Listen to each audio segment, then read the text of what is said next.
Welcome back. If you're coming back, welcome. If it's your first time. This is part 3, actually. The final floor. You can't really tell from this view, but I've got 2 floors of the Sanctum Sanctorum completed. And it is... See if I can't zoom in here to give you... Let's give a better... Try to get a better view here. So, front, got some doors that open up. I like this little round window here. Not sure, the parts they used to hold it up, wonder why they didn't make them clear. I mean, it's cheaper not to make them clear, obviously, because those particular things, like one of them, I think is the standard, like, gun type item-ish, ray gun. So maybe they don't normally make it clear, and that would add substantially to the cost. I don't know. So we've got our little newspaper box here, right here. Got our recycle bin. That has the Shady Acres sign in it as a little Easter egg. We've got our entry into the pantry. We've got our dark home behind the chain back here. We've got the Eye of Agamotto, the Time Stone, and just lovely hole back. Is that a 10? That's 10 rings graffiti, I think. Pretty sure. Maybe, maybe not. I might be misremembering that. I got a little SpiderMan thing there. Got some posters. And then this, I know why this is open now. I think, maybe, I don't know. But I think this is where the one creature is coming through the wall. And that's the final thing there. So, as far as other features, of course it's modular. So this whole top piece comes loose, off. It's got, you know, it's a little beer there for Thor. And we've got our door right here that if you open up, you go to, whoops, you go to the quantum realm, and then you can close it and open it up, and you go to the Alps, and you can close it, open it up, and you're in a desert. So it's kind of cool that they got this whole portal room going. And lots of little trinkets around. And then bottom floor, you've got this amazing staircase that splits with handrails the whole way up. I kept calling them guardrails yesterday, but you know what I mean. We've got this just beautiful, beautiful grandfather clock kind of hanging out there. And this silver thing down underneath here, down there's a globe, and then you got a map of the world too. The globe is pretty cool. They actually took a mini head and put the continents on it going around, so it's pretty nice. And we got this beautiful armchair. Right above the armchair is Dr. Strange's medical license.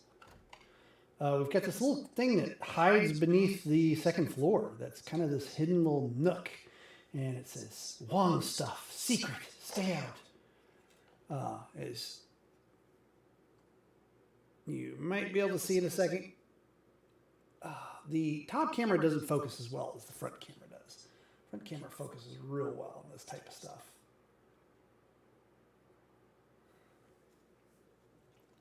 So there we go.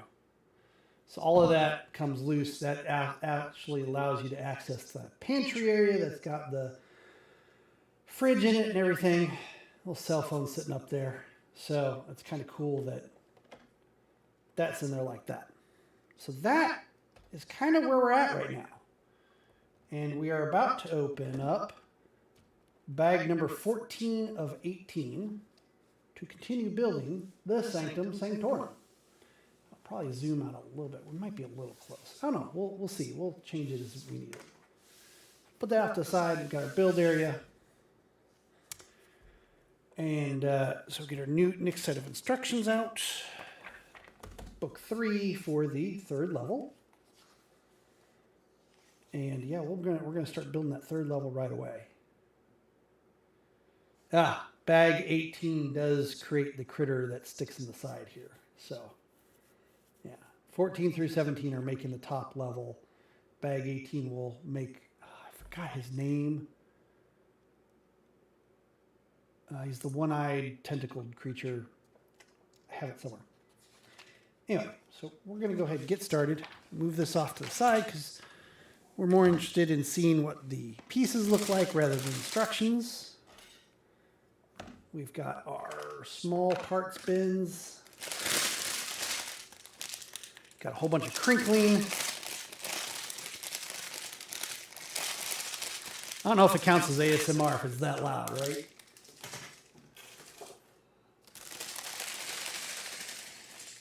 Okay.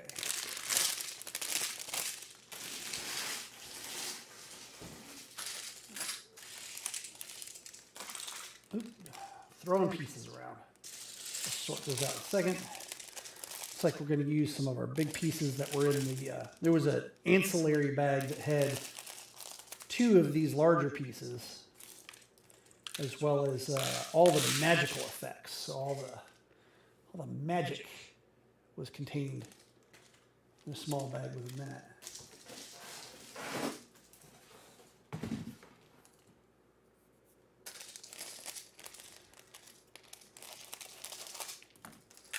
I also like the kind of color transition that this has. As the building goes up, you got the mostly gray on the bottom, and then you got this like gray and kind of burnt sienna look, on the 2nd floor. Which really makes these columns stick out. These columns were just fabulous how those ended up being on there. And the sconce work here. Is that right? Oh. So I like how the color changes move up. And as we go to this next level, we're going to hit another color change. So we're going to get a lot more of the kind of sage green. I said I need to... It's in the back of the book. Does the back of the book have the color names? The parts list. Oh, the parts list is in the other book. Yeah, we'll worry about it later. But yeah, there's a... I got to learn the colors better because there are definitely some people that saying the correct color name is important to some people. And I don't blame them for that. You know what? You do you. What's important to you is important to you. I'm not going to yuck your yum.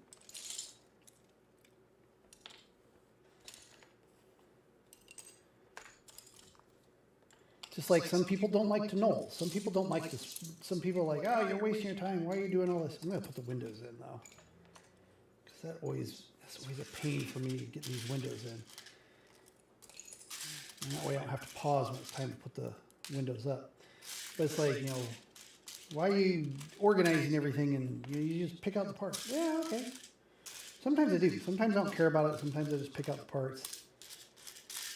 Other times I do a little knolling, which is what it's called when you organize it in a particular way. Color, size, shapes. It doesn't have to be like, oh, this is the perfect system or anything. No, it's whatever you want to for organizing it so that it's aesthetically pleasing to yourself, at least a little bit, maybe.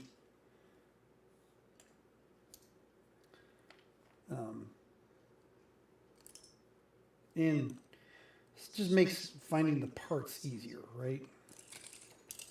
I need this part at this time. Well, okay, I know exactly where that type of part is. I can look on that side of the field, the area that I'm using, and I can find that part.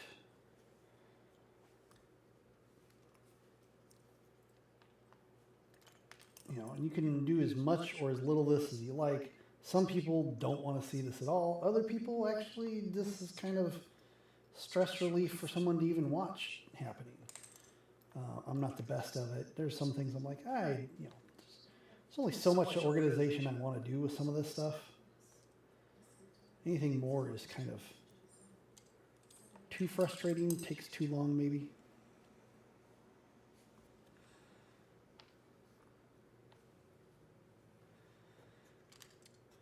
Doing that while I was glancing down to find the last windows, and I just found them.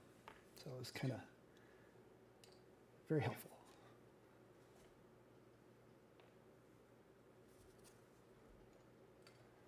All right, let's get these windows put together.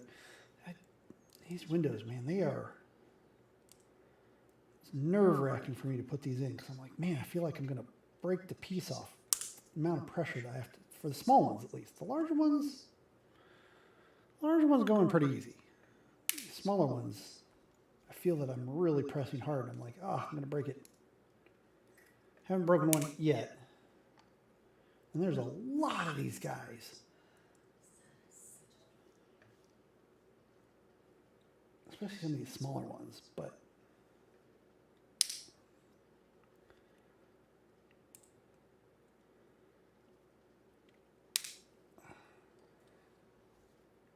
cool. Now we got 6 windows all set up. We're ready to roll. And I don't care about knolling the small pieces. Like, I want to walk the line between something that is somewhat organizational, satisfying to me and maybe others, and what is just a waste of time where it's like people are just gonna be frustrated.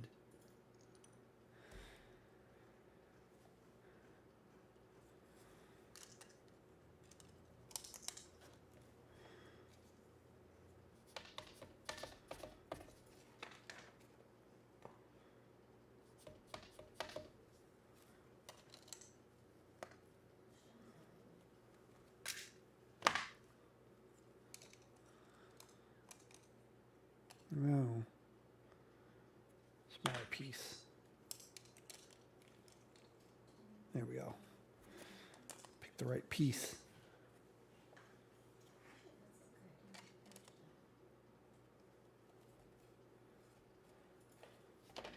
That's a hefty beginning.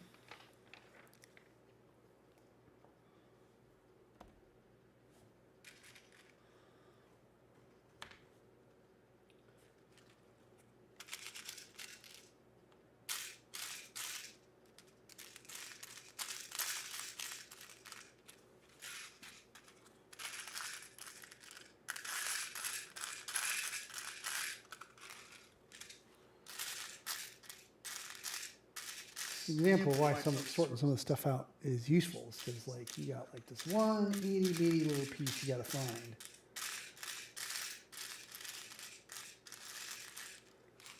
And I feel like I'm plugging in a USB cable where, nope, doesn't go this way. Nope, doesn't go this way. Nope.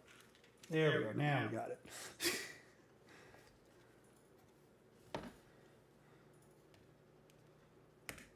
Ooh. I'm just a little bit more zoomed in than the other day, so I'm just last night, so I'm gotta be cognizant where my build area is.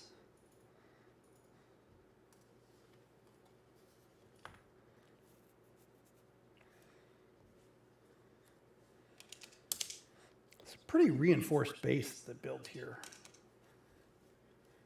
I mean, it should be. It's a play set, but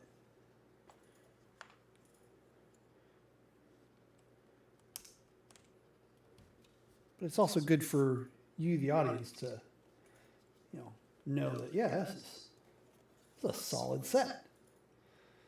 Somebody might want to buy this. Somebody might want to buy this for themselves, for a child, for a friend.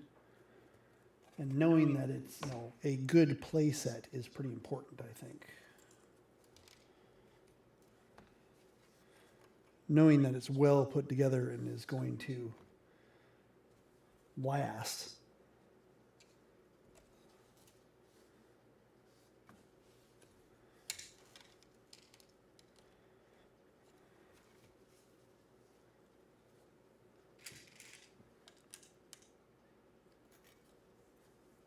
It's a long piece.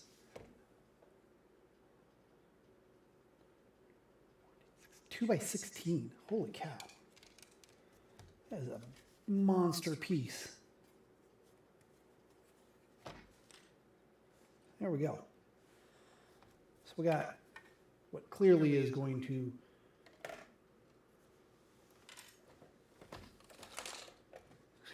there goes my knolling. But yeah, it's clearly fits very nicely on top of the existing structure.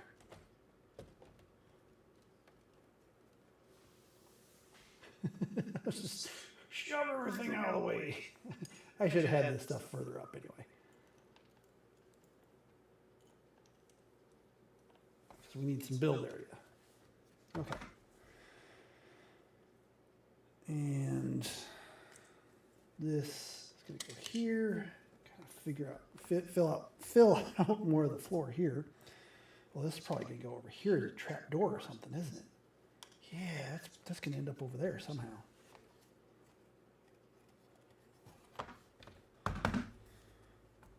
That's cool. Yeah. Definitely going to be, attic. It's an attic area, so you got that little trapdoorish type entrance, so to speak. No, it's only the one.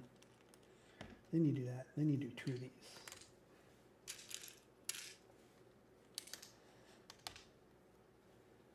And then we got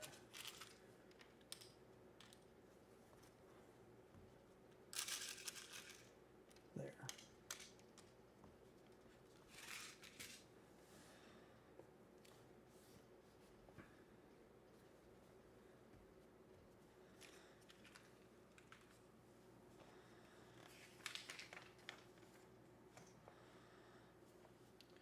Oh yes. Love how they plate in the corners. It's really elegant. You get 3 of these corner pieces like that, and then one of the other type corner, the one that's perfect, the triangle instead of a corner. The triangle just goes right at the edge like that, and then did I put it in the wrong place? I did. Put it in the wrong place. Oh, that's about right. Yeah.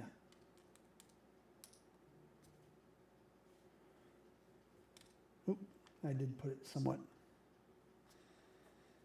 Because this has got to go like that. Well, that's not lining up well. What did I miss? I missed something. Where's my part remover?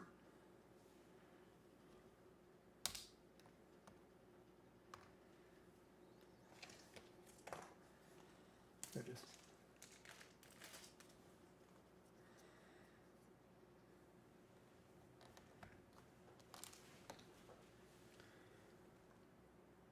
I say it's elegant and I totally mess it up. Need one of those anyway. No, 1x3s are in here. Here we go. So 1x3 that covers up that corner, which is what was throwing me off, which means that's that corner. Which means that one is there. And it just ends up matching the whole corner of that thing perfectly. All the way down.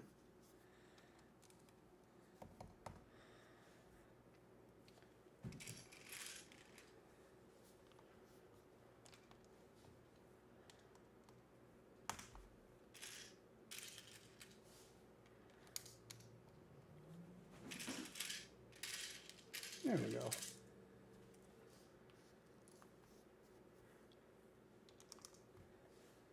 Bonus.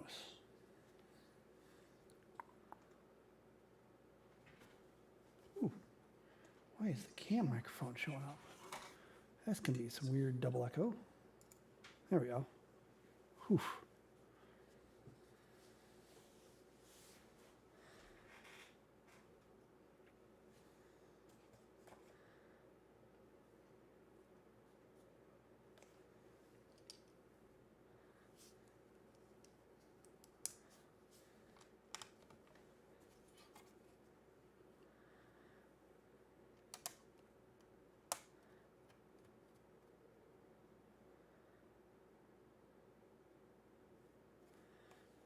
Went too many on that one. Only two. Only two.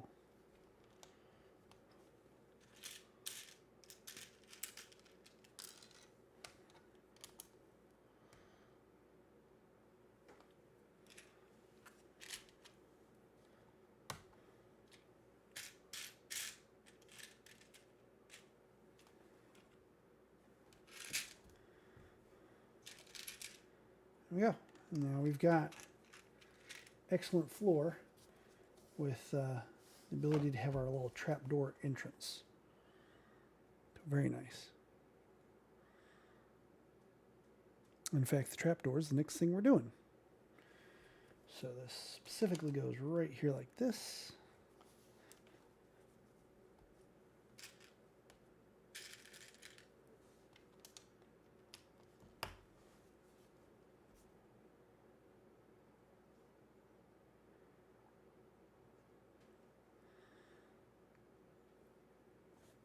And now we need a couple of the 1x2 cheese wedges.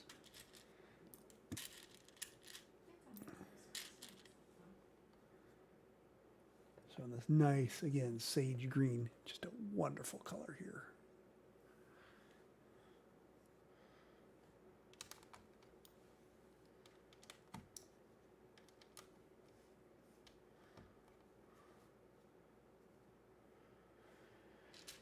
I'm going to take a nice pin, and that's going to be for the hinge area for our trap door. Put that right in there.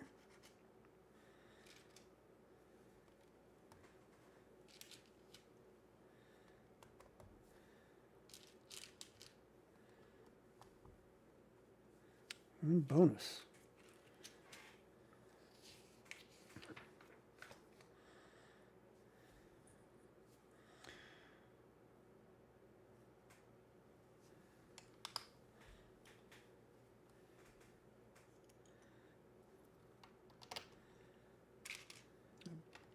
Nice brick piece right before these couple of angled pieces, and a brick piece afterwards.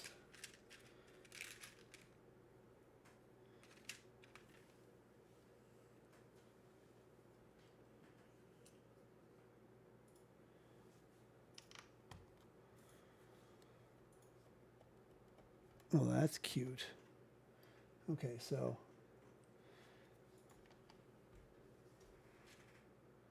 to get a reverse angle, what they do, they take a cheese wedge and a snot. And I'm sure there's some pieces, there's definitely pieces that accomplish this in other ways, but it's kind of cool for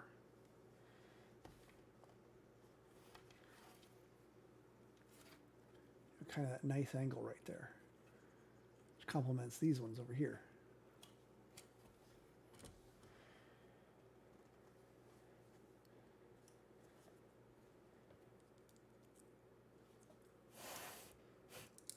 Cat fur.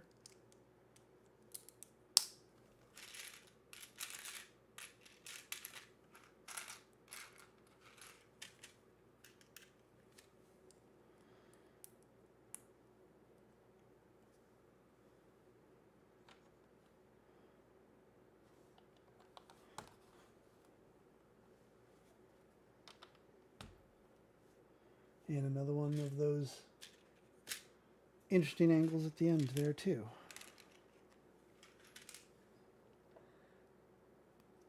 On this side.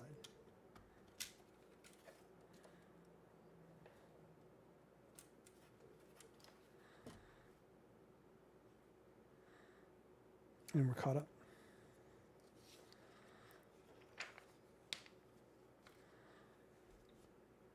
We use all 6 of these. Crazy. 4 of these, 2x2 in the sage green, and our 2x4.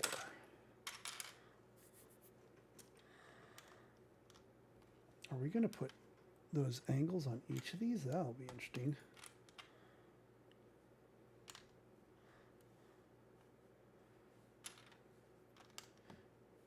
Be interesting. Have that angle all the way across on this.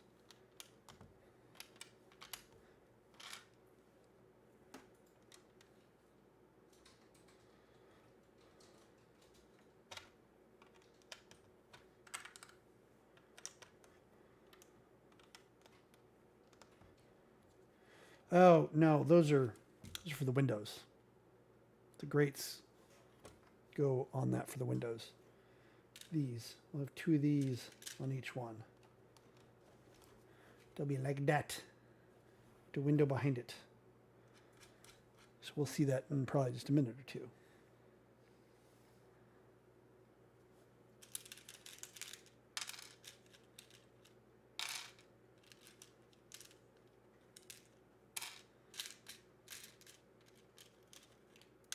Ah! Parts shooting all over.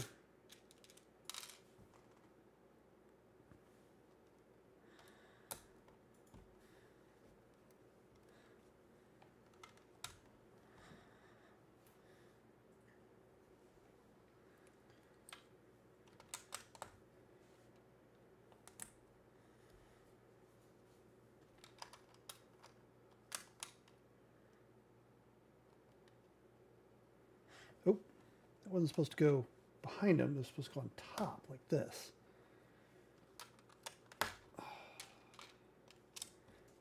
Because these build up the rest around it.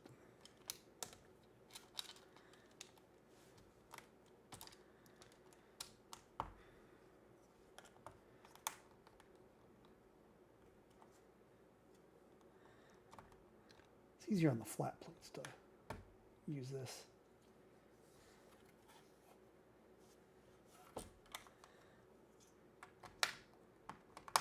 There we go.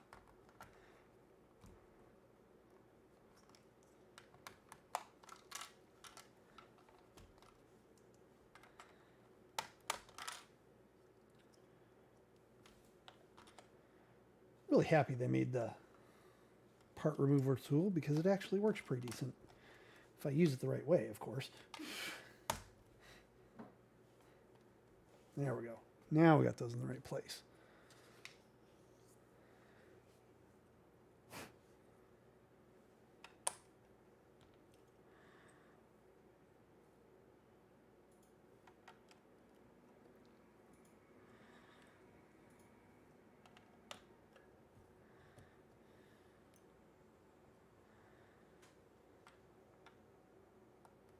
There, I believe.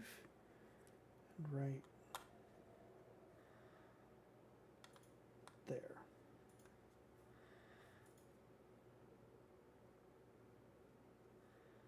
Yes.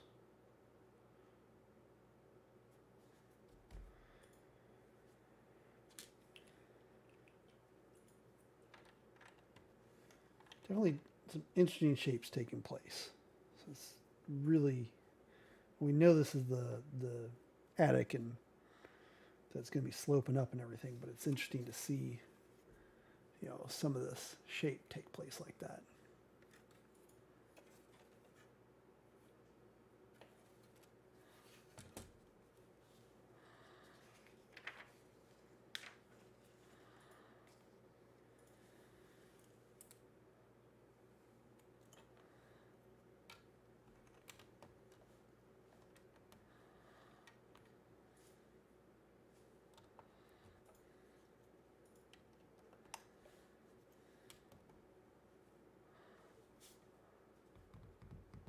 Little round guys.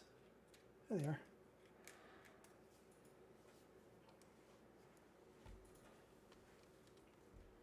I'm going to have that nice iconic window, which I think is a printed piece, if I remember correctly. That will be in there.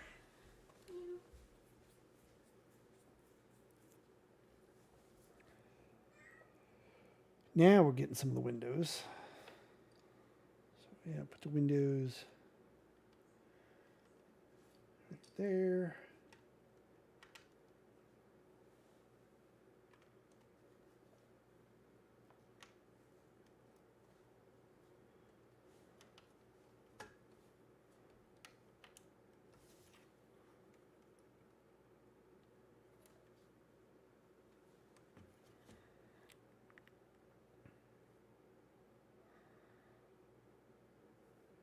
And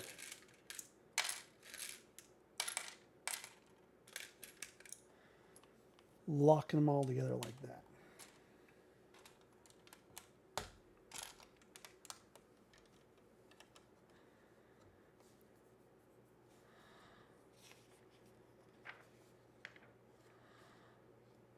Ah, just like I said, we got to do those next now. Little grates. Just kind of give that, like, you know, it's almost like the fake balcony in front of your window. You know, where they make it look like that there's a railing there that you could go outside your window and stand there. But in reality, it's like right up against the window.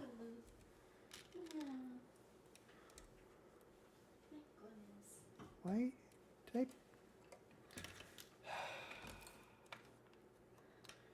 put both of those facing the wrong way? Whoopsies.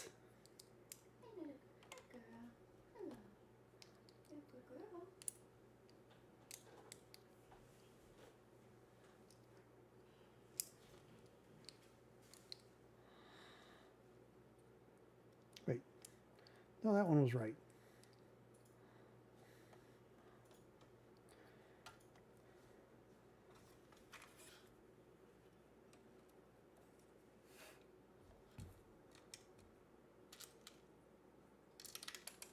Well, that didn't work as expected.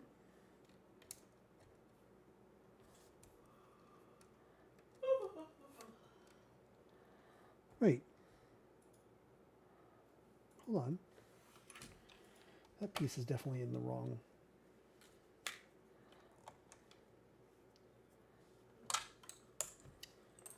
I got that one rotated wrong.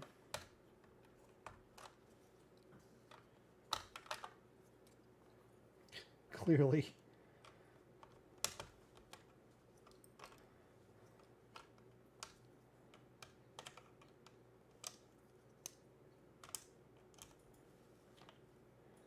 I don't know why I did that, but easy fix.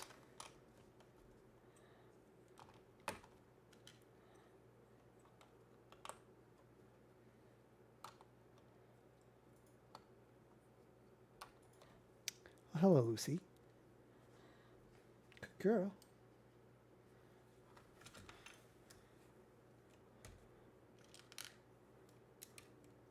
Now all the grates are on.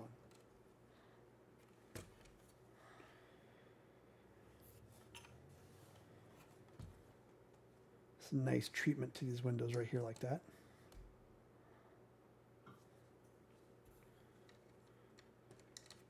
Nice little awnings. Not awnings, I guess, but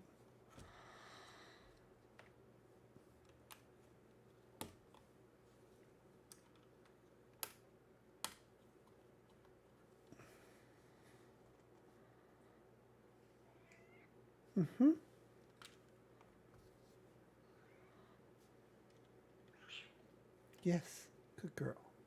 Getting her petses.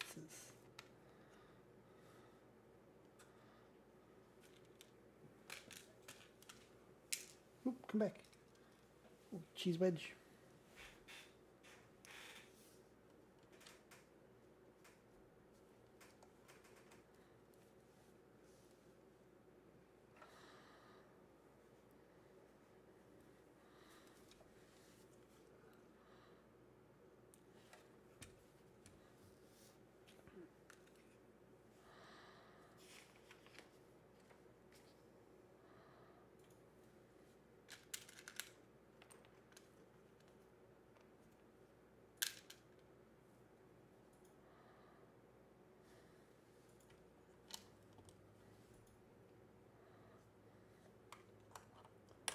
Ooh.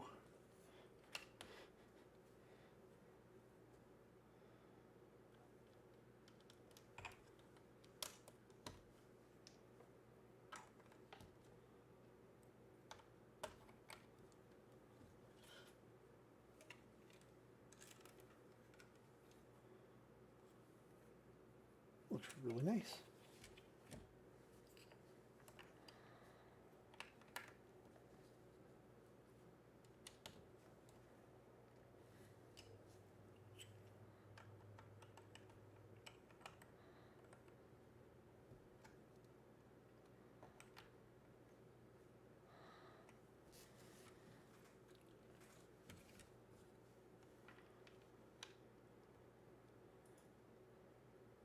Oh.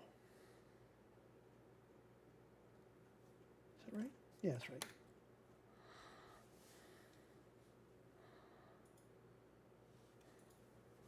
And then the last of the treatment for that kind of overhang over the windows is... Yes, I forgot the little cheese wedges, didn't I? Yes, I'm sorry. It's fixed now. Yes, thank you for supervising.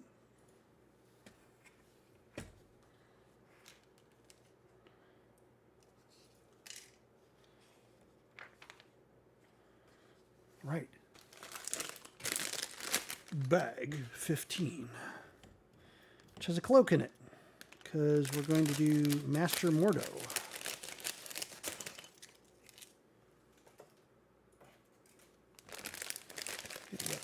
Cloak, one little bag, two little bags.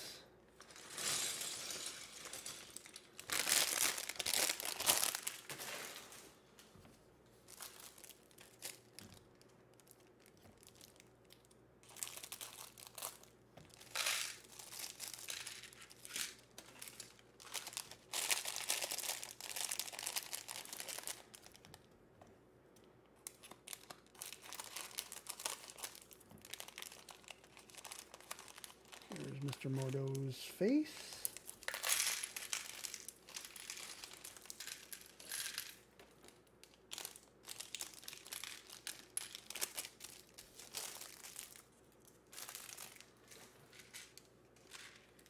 We need a couple of pieces to make Mr. Mordo and his magic. Yes, you are right.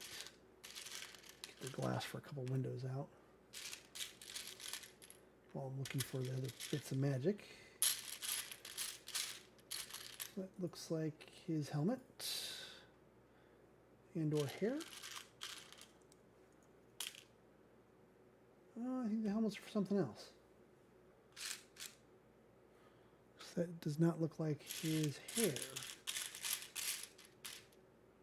Maybe his hair's over there.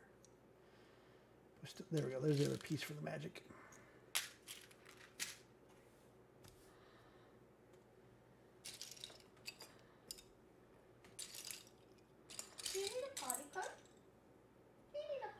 There's his hair. Okay.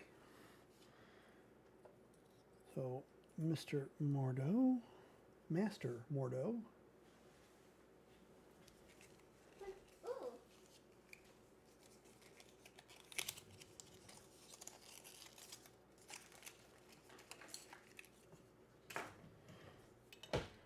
And his matching cloak.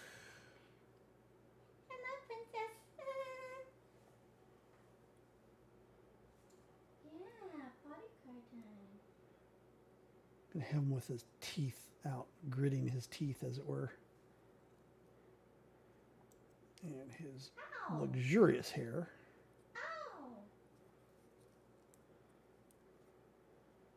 What are you doing to that poor cat? These wonderful magical shields that he's got going. This deep amber.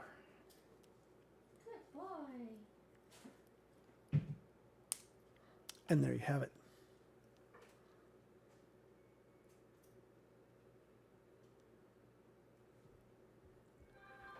So he's in the character pile, character bin, until we're ready to place characters wherever we want. Here's our windows. Ooh, there's going to be 4, so I need another pane of glass. Hello, Mr. Parker. Checking everything out. You making sure I'm doing a good job? Good boy. Yes, good kitty. And she laughed. We've only had one cat that wants to like play with the bits of Lego because of the nice noises it makes, I guess. Well, because yeah, because nice. There's Parker. There he is. He's checking out a box. He's like, should I sit in the box or not? Let me shove my head in the box. See if this... What's in the box? The cat is in the box. It's always the answer. It's not a severed head. Okay. There you go. So we got some windows. Good Technic piece there. Yeah, good job. Good job. Yeah, very good then. Very good then. You did so good, baby boy. You did so good. Ooh, there's gonna be 4 of those. Okay, cool. Those are nice pieces. Some brick pieces.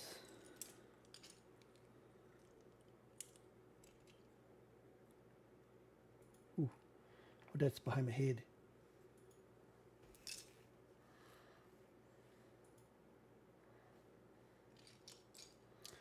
That is clearly a skeleton. Put the skeleton in the box for now. A spear for the skeleton.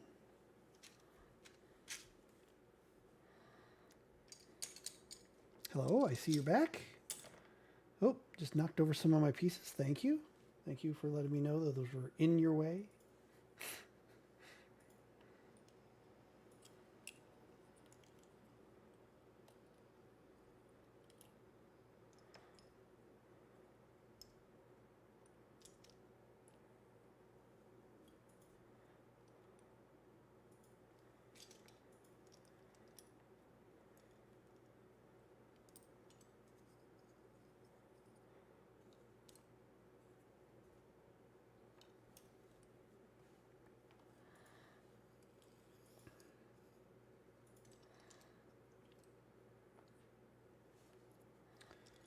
Nice little treasure chest. That's a good thing to put in the attic.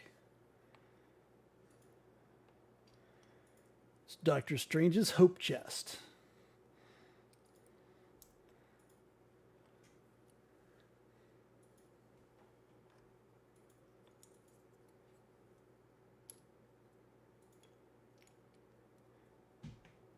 Oh, gee.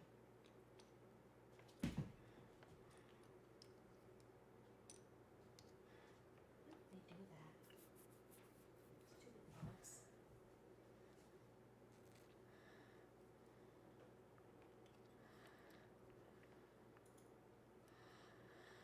There we go. Now we know where everything is.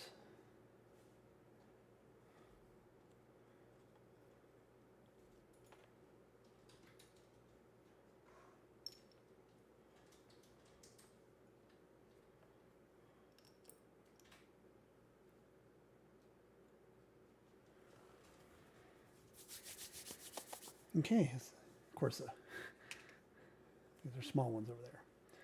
Let's start putting this together. Oh, luckily I did the windows right off the bat because we're doing the windows, at least one of them right off the bat. Oh, we're putting together the jar that pulls the souls of things into it. So I think is what it's supposed to represent. It's going to be in a cabinet.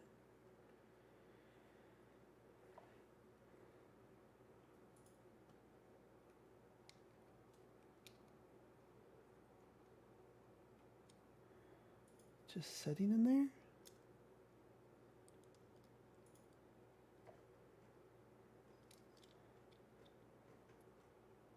Yeah, it looks like you just set it in there.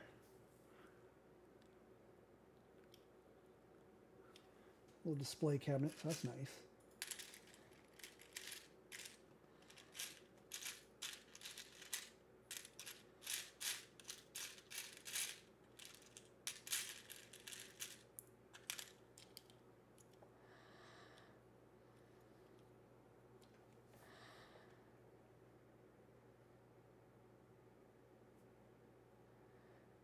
Of course, they're rotated everything on me.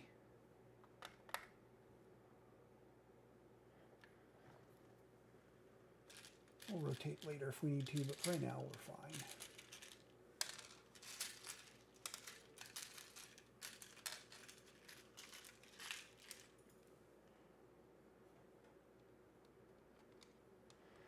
These like caution cones? Is that what's going on here? Or this is going to hold something? I think it's going to hold something.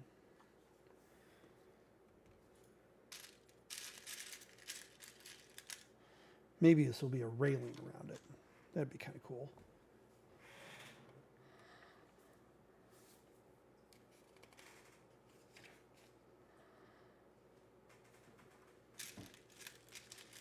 Oh, we got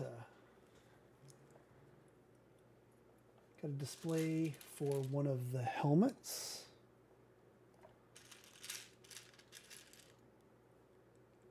Some cool helmets too.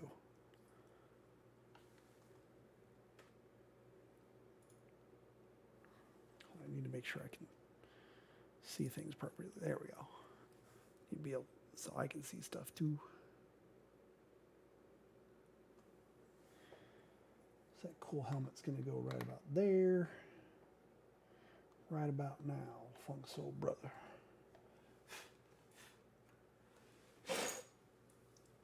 Moved everything but the stuck hair.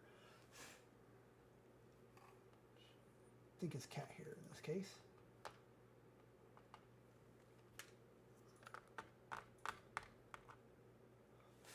There we go. All gone.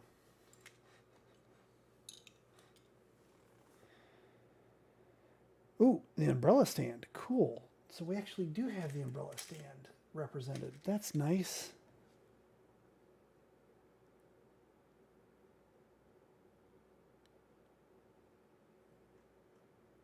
It's going to go right.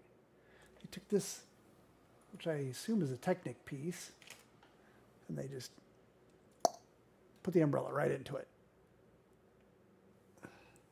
Again, kind of a callback to Thor on that one.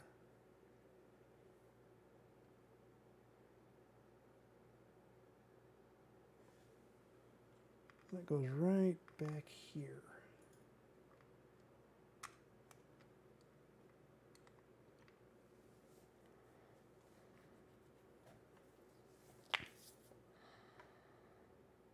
And we've got our really cool treasure chest or hope chest or whatever you want to call it. And we're going to put this piece into it after we put, so we're going to make basically a scroll out of it, you know, a rolled up scroll by putting these brown pieces in on either side. So it looks like that. It's a pretty cool way to make a scroll. And we're going to dump it into our treasure chest. And that is going to go right on top of these. And then we take, and yes, we're going to make some guardrails around this right here. Very simply like this.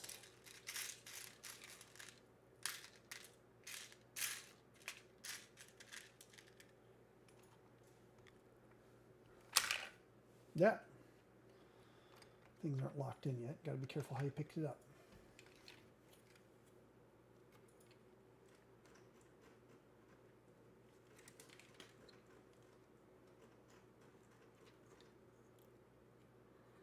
Very cool start.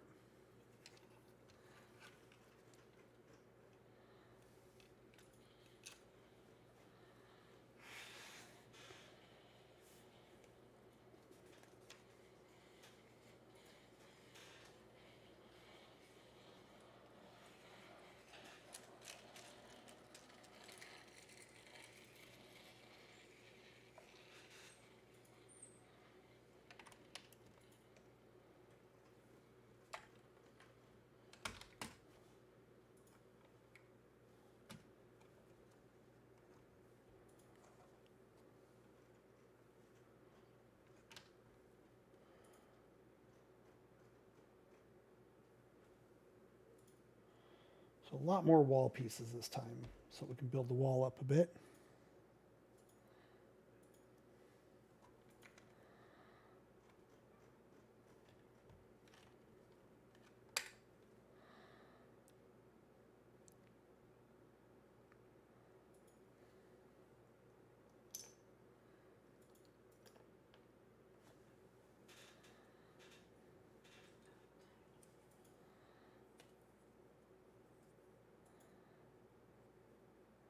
keep rotating it different ways on me.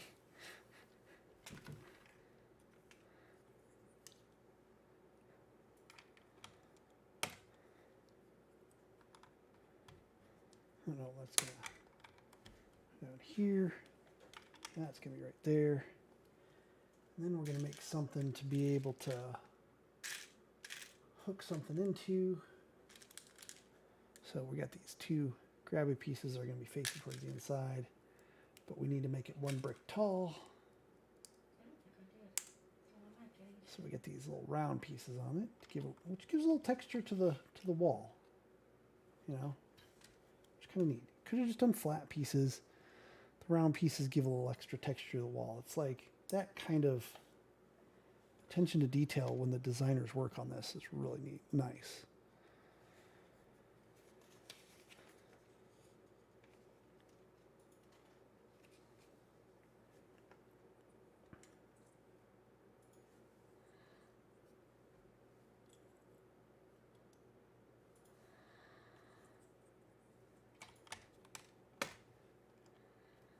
To really getting this wall built up to match the other one real fast, so that's cool.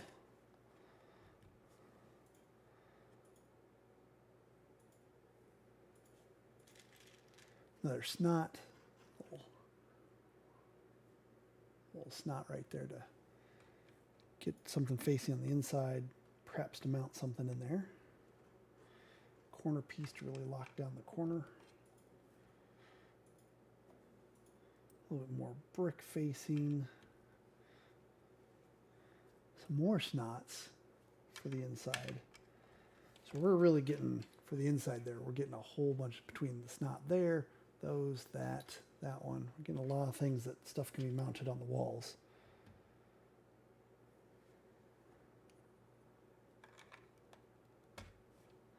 And continuing the slope.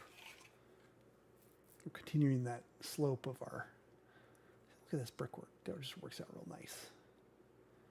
But continuing that slope up there.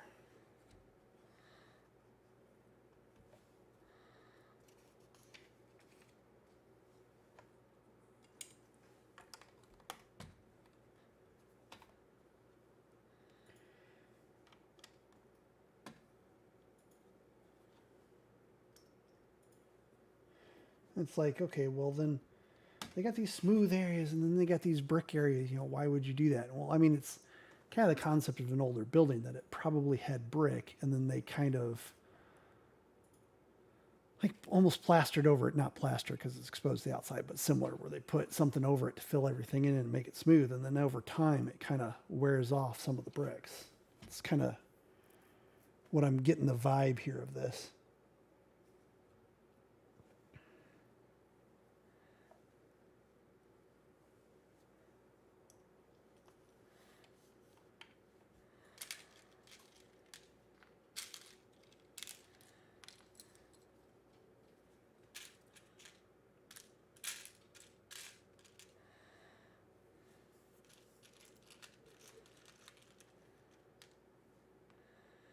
Here we're building a wall piece to go over here, a single chunk. So starting with that 1x4, getting a snot facing off to one side, 1x3 brick behind it to complete it, 1x4 brick facing piece, 2 more snots, well actually 1 snot facing in this nice little piece with the good grabby piece there facing on the inside. So we got a snot outside, grabby piece on the inside, and then another brick piece. Except this one lines out brick in. Give it a different look. Lock that down with a 1x4 flat piece. So it's nice and solid now. Then we got another snot facing to the outside, or to the towards the side of the wall, truly. A 1x3 and a 1x4 plate to finish it off. And this whole thing just goes right there.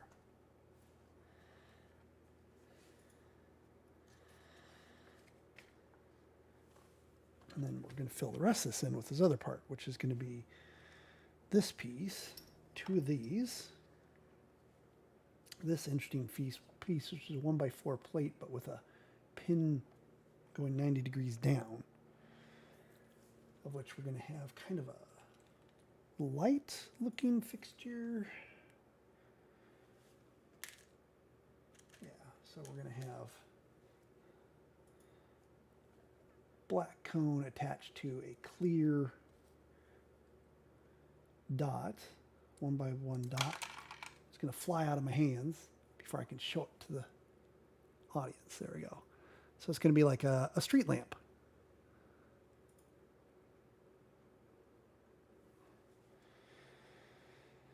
So that'll be part of it. And we also need 2 more of the 1x4 plates. And a 1x3 and a 1x1. No, it's not a 1x1. It's a 1x1 snot specifically. So we've got a 1x1 plate with a 1x3, 1x1 snot facing towards the inside. And we got this with the exposed section facing towards the outside. So snot's going to be on the inside. This part's going to be on the outside. We put the plate with the 90-degree angle on it. So then we have this nice street lamp type thing. Actually, it's going to face on the inside. Sorry, I was wrong. That's going to face on the inside. The snot's going to be on the outside. And then another plate on top of it, and this whole thing goes here. So it's a, so it actually gives a light inside the attic. It's going to look like that. And then we're going to do more because we're going to put a black frame around it here in a second. But that's going to go actually, the whole thing really goes here. So it's going to be mounted out on this angled bit. So it's going to be more inset on the inside, which is why we have these that kind of close up the open bit.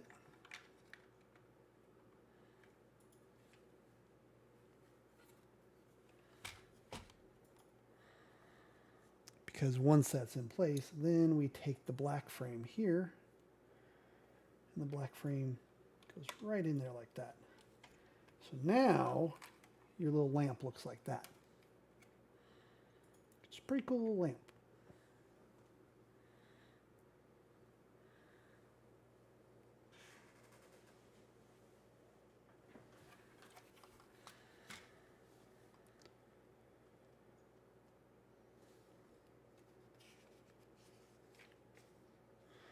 And then we're going to lock that part. All that's going to be locked down real nice. So it's good and solid. Oh yeah, but your spear goes there. Yeah, spear does go there.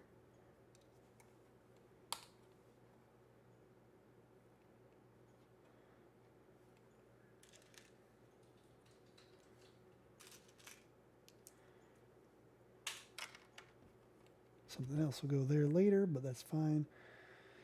And we get 2 grippy things. These guys are going to go in here.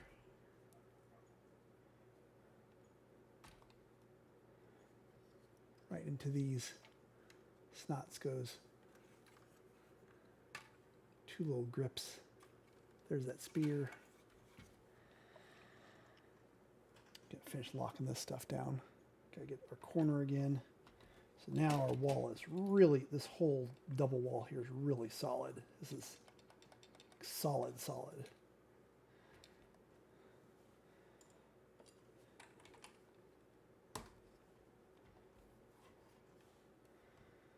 Our skeleton dude goes here. He just locks into those 2 that we put there.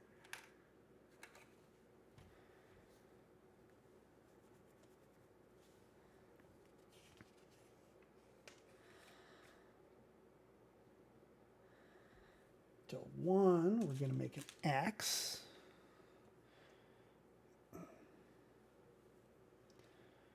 We're going to make an axe and 2 axes. So 2 axes. Which are these pins that I'm throwing across the table.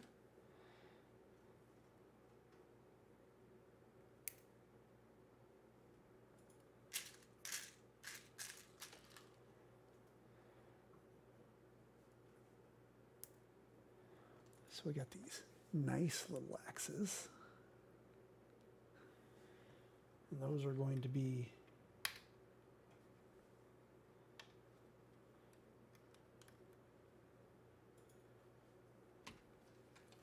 there we go. So that's where our axes go.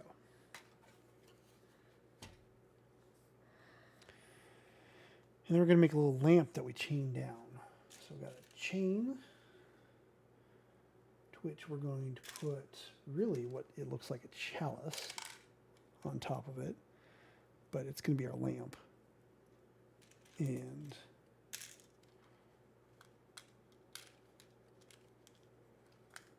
to which goes this kind of lamp cover and a single silver dot. So we get this lamp with a chain on it.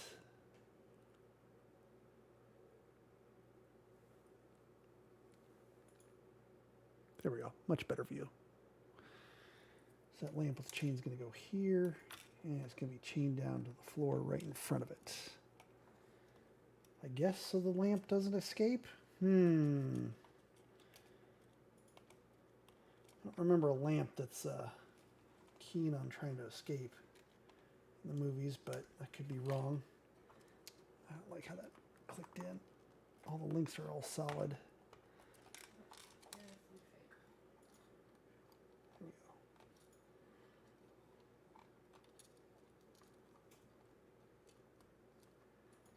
There we go.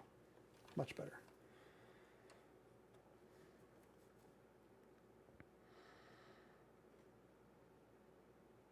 Oh, we're going to put a shield between the axes. That's going to be nice. Okay, so then we've got another display stand for a helmet.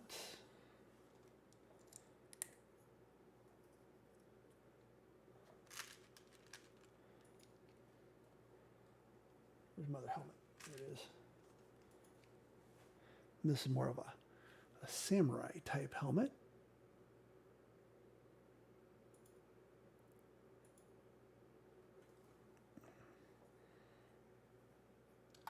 Should go right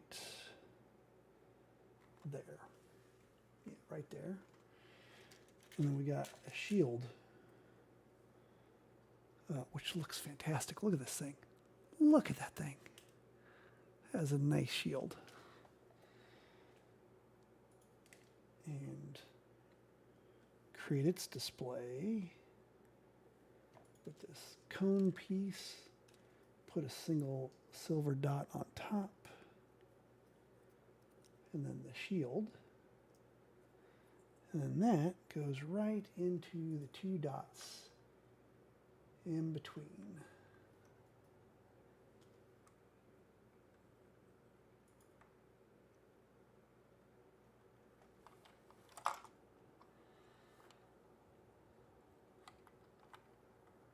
There we go. So now you got the shield with the 2 X's on either side.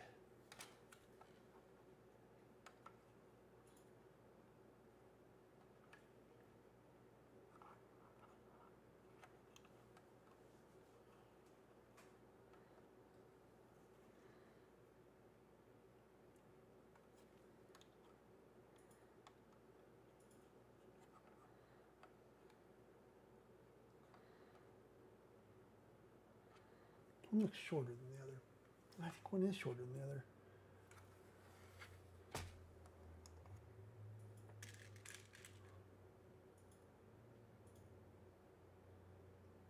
Yeah, used the wrong pin.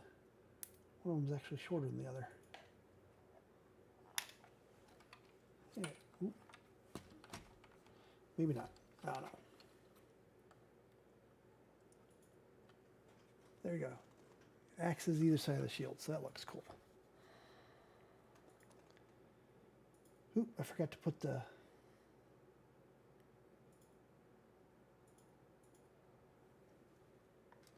little banana on the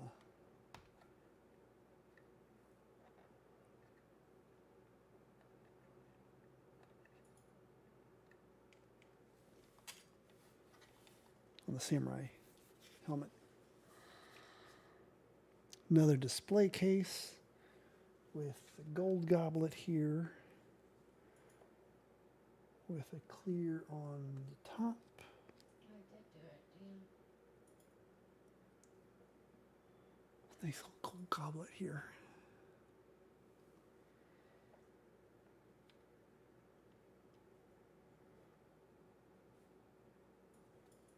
And it's going to go into another display case.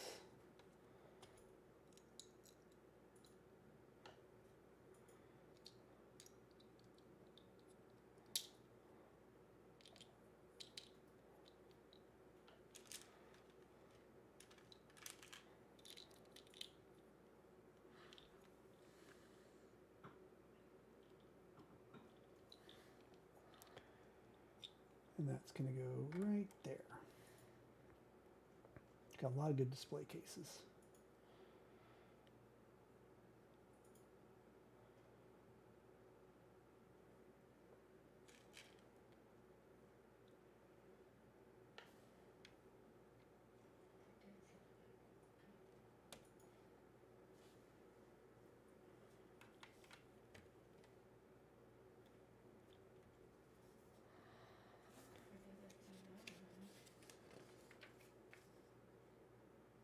Okay.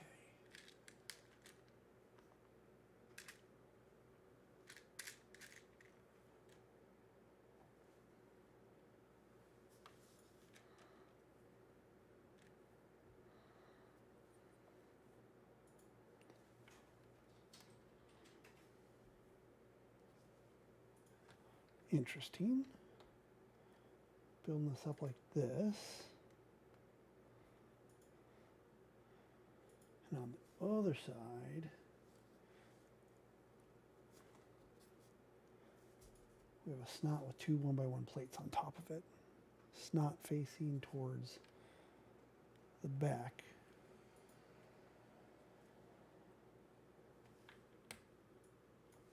And then the Technic piece goes across. So that then looks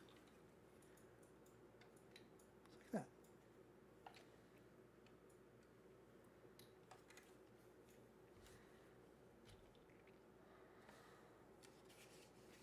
Which allows us to continue the slope on this side. So we're going to take all 6 of these, put 1x2 sage plates on top of them. Wait, only 2 of them? Yeah, only 2 of them get the plates on top. Oh, I see why. Because there's 2 spots lower than the other. So this is going to give some texture because since one spot is lower than the other, the slopes won't identically match. So they'll just be a tad off from each other, which is cool because it'll give this, like I said, a little texture. Yeah, look at that. So you get this texture there because these ones are just, we're 1 plate shorter. So they have a plate put on top. But because that, the slope doesn't quite match and it gives us 3-dimensionality to it. It really, it doesn't look like this flat, perfect thing. It just looks real good.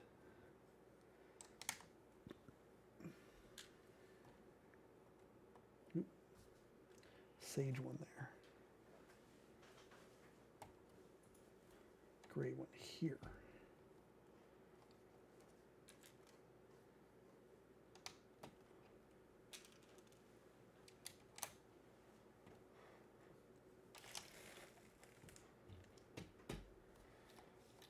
And now that wall's really solid.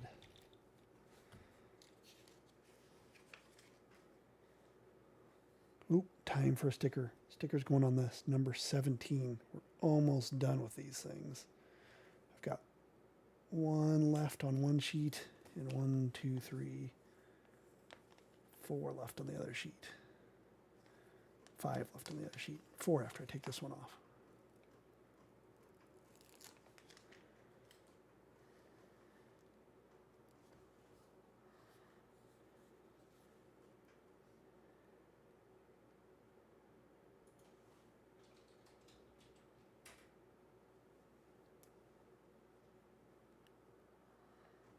There we go. Oh, they're fighting the giant eye monster, which is actually the same monster that's coming in, that will be coming in the second floor. There we go. Got rid of some of the glare there.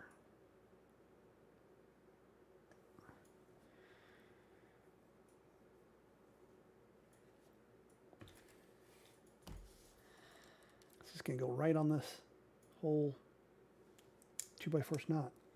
I'm just going to go right there.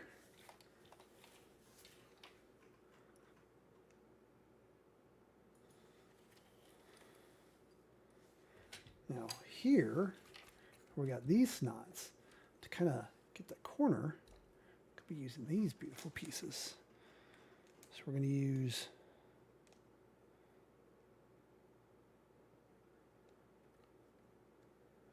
a piece like this first. That's going to just go right there. Have one block behind it. That block behind it is going to be a 2/3 block. So great, they're just 2/3 of a block in size. That means we put a silver dot on top.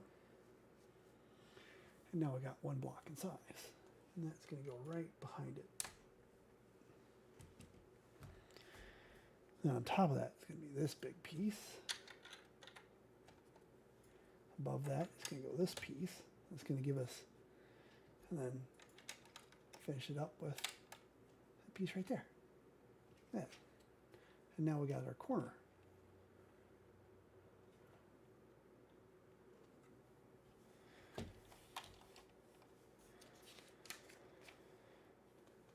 And that's all this bag. Oh, we got extra, couple interesting extra pieces. Cool.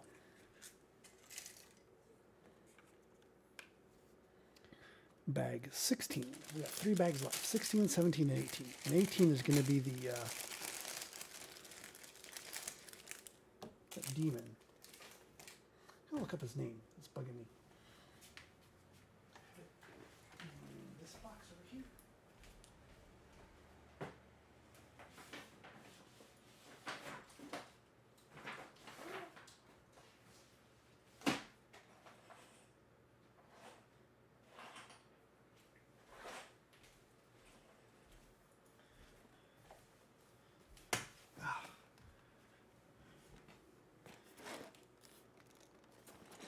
That's right. Gargantos.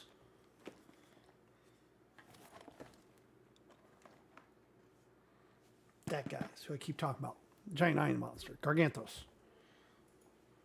So he's going to be coming in the side. Plus he was on that little picture, so.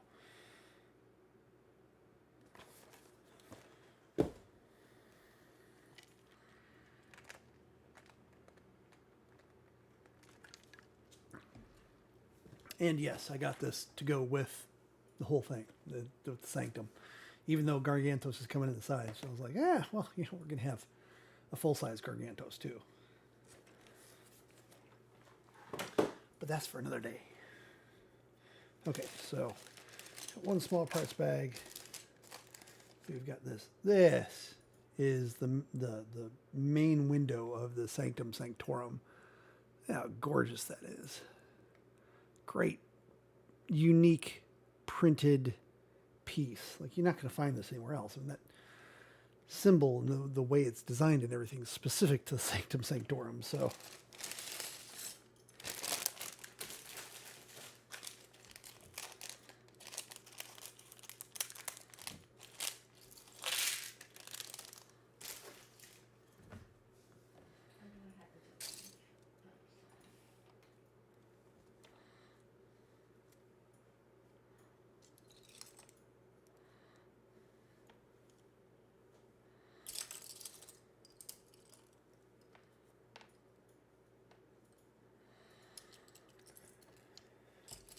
Oh, wow.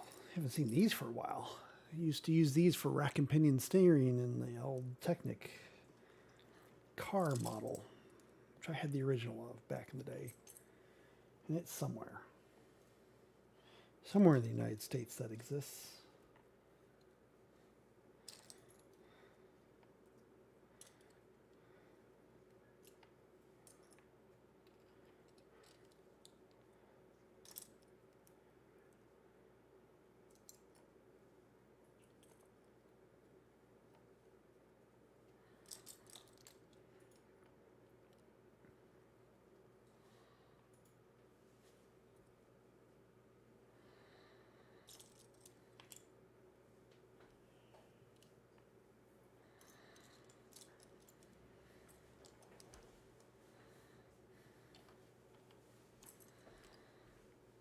These are great pieces.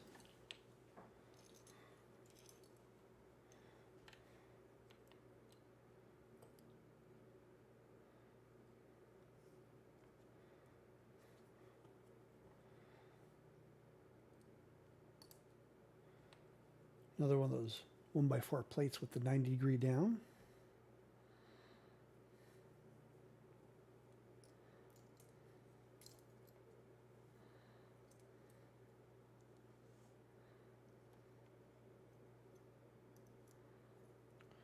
Wall or window treatments.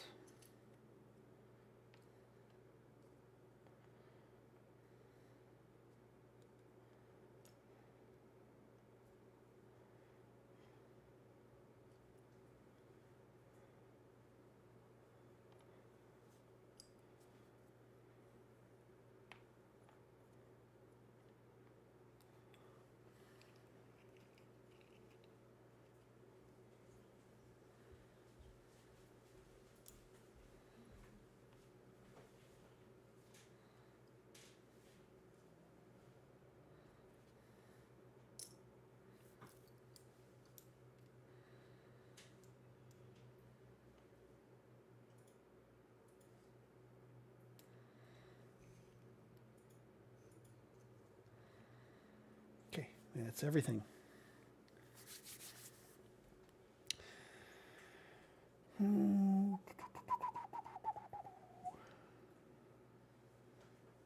We are going to continue with that green sloped wall, again with that little bit of three-dimensionality by staggering them by one plate.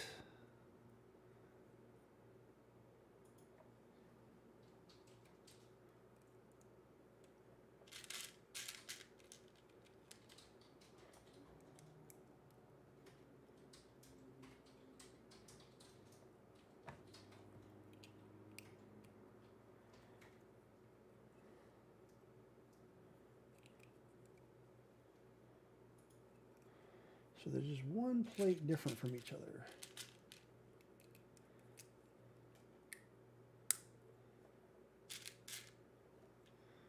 Which just ever so slightly affects that slope.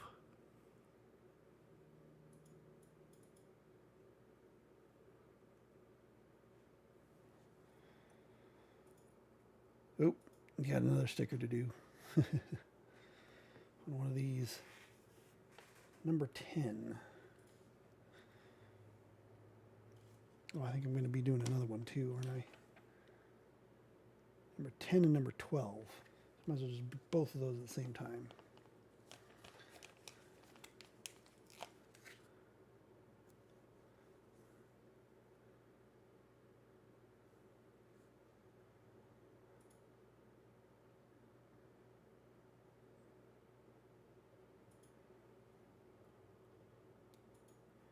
There's number 10. Number 12.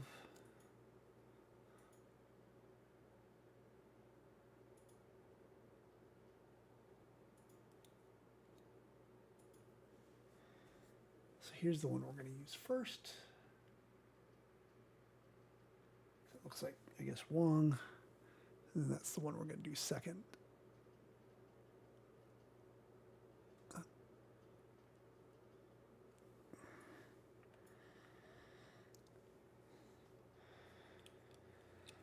Just going inside on this shelf here. And this whole piece goes right above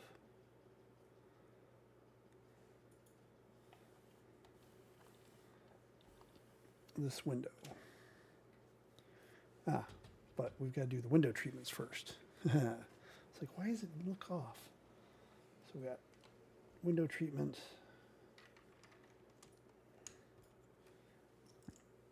All the way across. And then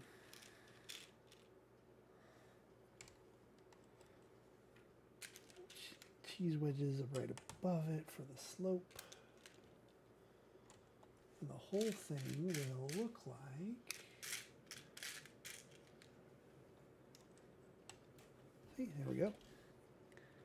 These nice window treatments right there, which allows us to take this, which has just the right size, fits in right above it.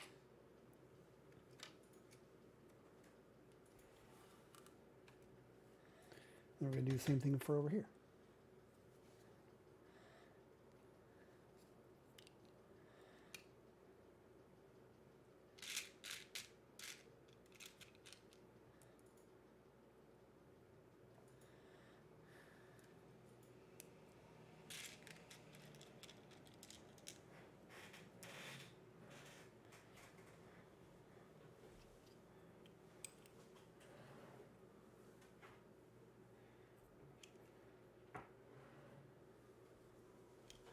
We got the other picture all ready to go.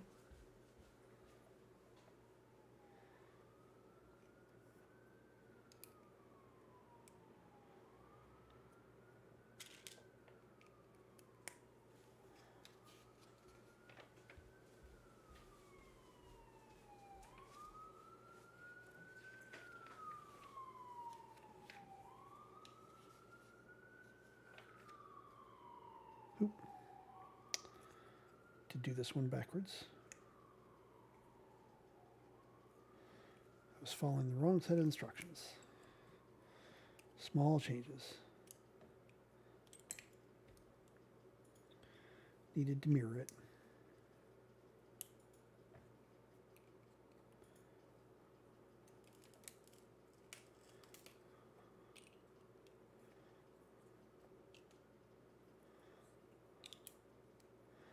Thought it looked odd.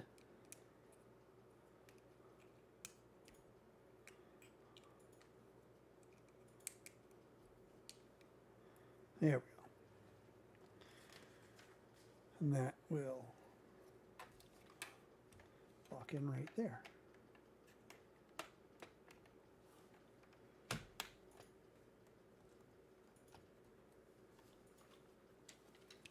Just gives you those pictures just like that.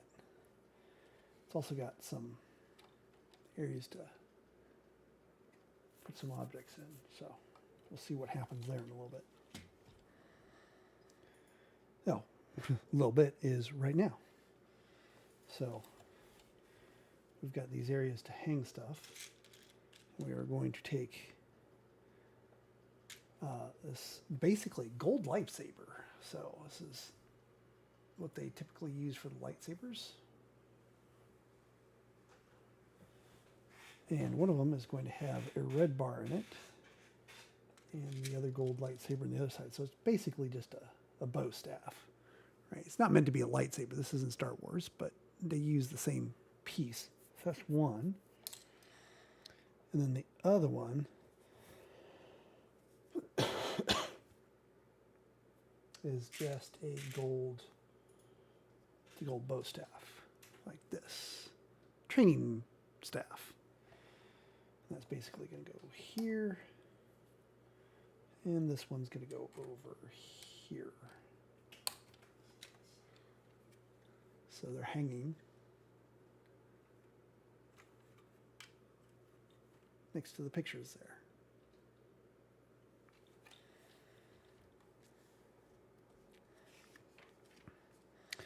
Ooh, now we're going to make the piece that goes in here.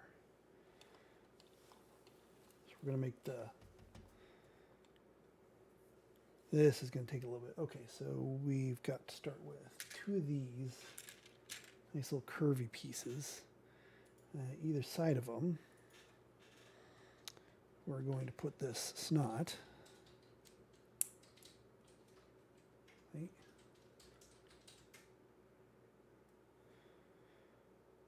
And 1x6 sage right across the top. And then this 1x4 with the pigtail sticking down.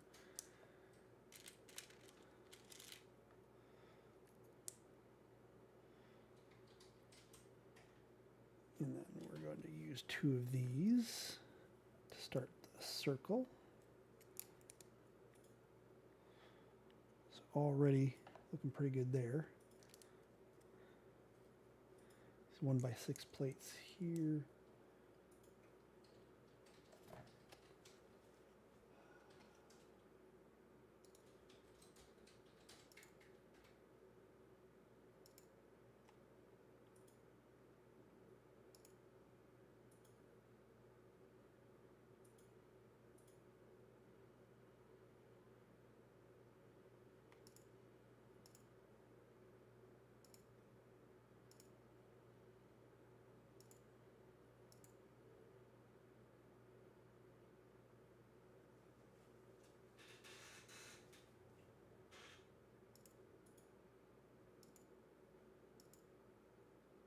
Sorry, I had to fix something.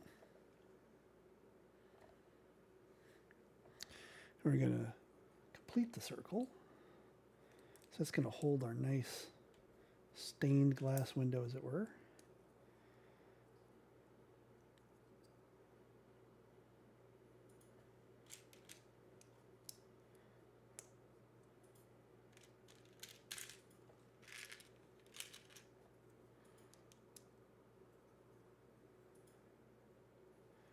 Here's our switch we're going to pivot on. It's going to be our hinges. And not only to make them look nice, but also to lock them down. We got that piece right there. That's very solid now. So kind of dual purpose, you know. Makes it look good with the curve, locks it in so it's solid. We got, now we got to make pieces that's going to pivot on. It's going to be done with these 1x1 Technic pieces. We're going to have a black pin, black Technic pin, but it's the 2 brick long with the axle connector on one side. So that's going to be, we have one of those. Does it go there? I just put it there to put it down. And then we got another one of those.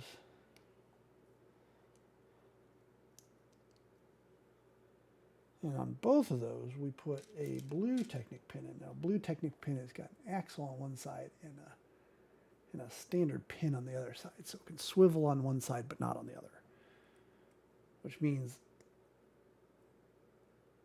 technically this can turn because the axle and axle lock these two pins together, but the black pin is spinnable within these two brown ones. But it has got some friction, that is for sure, because it's in two different bricks. So this part won't spin so much as it plugs into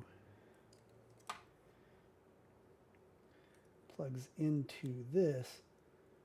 Chances are the black pin there isn't going to spin at all. It's just going to be this area is spinning.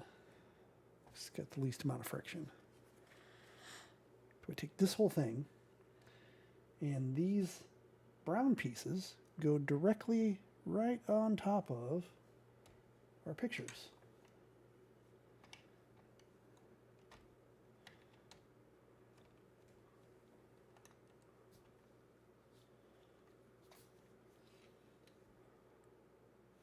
But we need it inside of the window treatments, otherwise it won't be able to pass by them.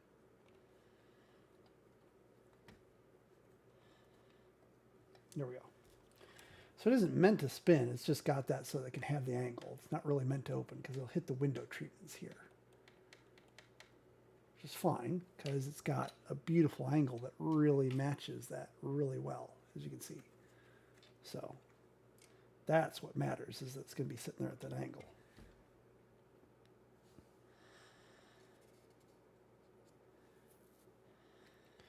Now, then we take this piece. And we're going to put 2 of the robotic arms on it. These just little arms. I don't even know what kind of angle that is. Right, and we're going to hook them in.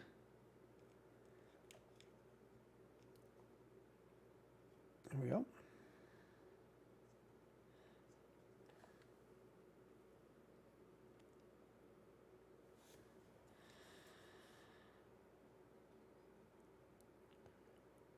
And, oh, that's going to hook on the pin on our hatch here.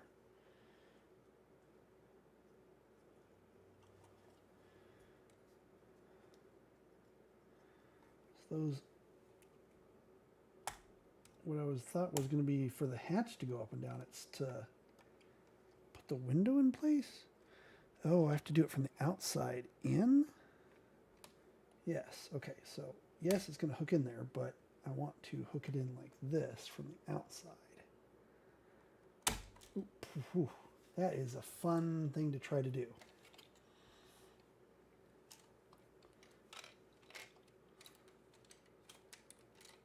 There we go. Okay.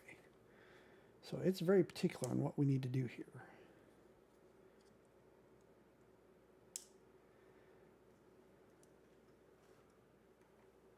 So I don't know if you can see. So I've got to put it in this way, right? Go in this way.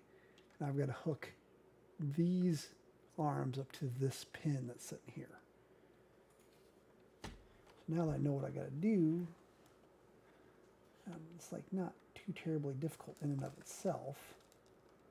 It's just, there we go.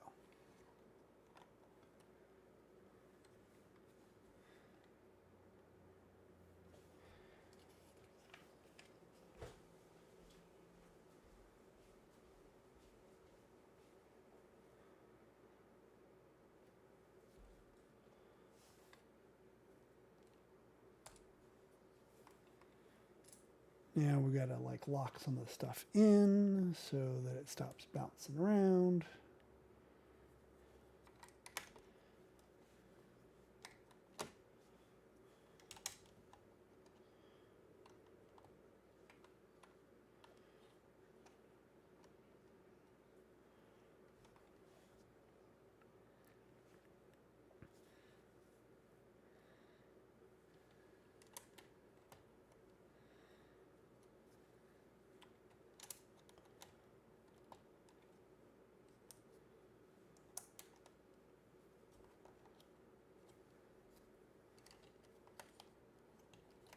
Now the front looks like that, which is very lovely.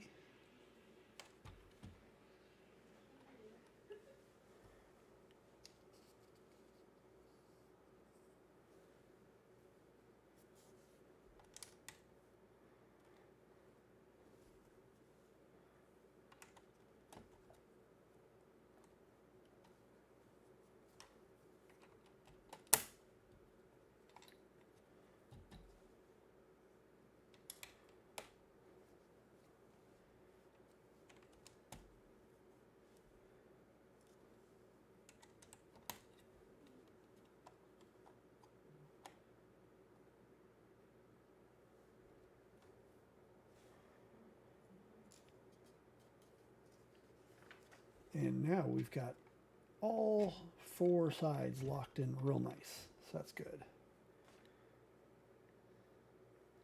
Now we just finish getting some of these smooth bits going and locking in a little bit more some of the areas.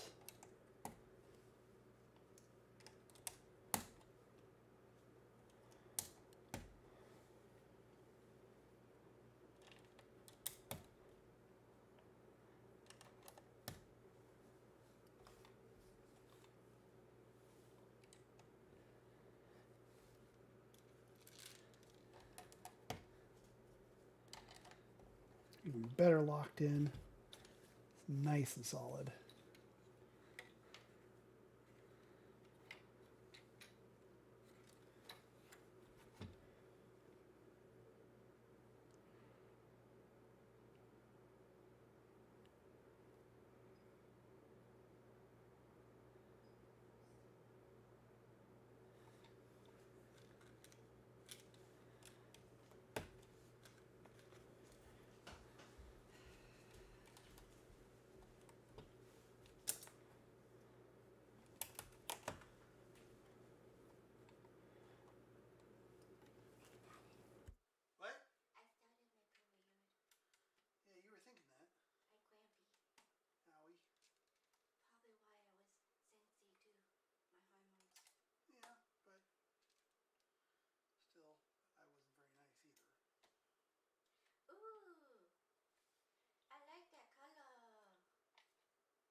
Sage green is what I've been calling it. Oh, okay. I mean, either of us are equally right at this point because I haven't looked it up. And now we got these to give some type of texture to the top. Almost like they're pigeon spikes. And no, pigeon spikes are not meant to hurt the pigeons. They don't hurt the pigeons, they just deter them from landing on certain things. There we go. And I even got an extra gold lightsaber. Nice. Put that in the extra parts bin. Bag 17. This should finish up the roof. Bag 18 is going to be the Gargantos build as well as the trees in the front. So we're hitting the last mile here, as it were.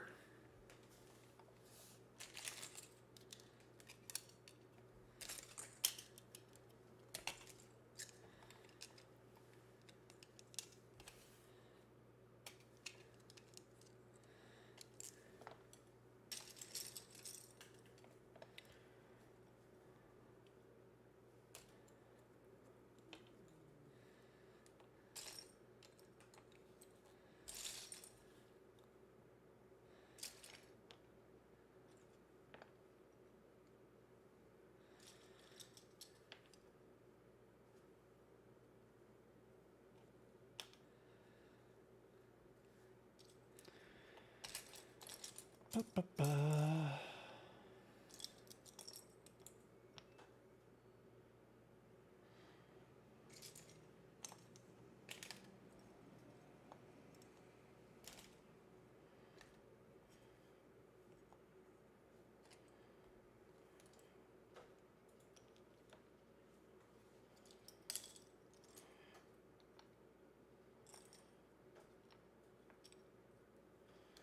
Another guy. Oh, this is going to be Sinister Strange. I don't know why I thought the other one was Sinister Strange for some reason.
Got one small bag of parts, which is probably going to be the head that we need to use, which is gray. Oh, this is Dead Strange. That's right. Sinister Strange we did build already. This is Dead Strange. This is the guy, well, I mean, no spoilers, but it's a Doctor Strange that died. And has a ponytail. Because he's cool.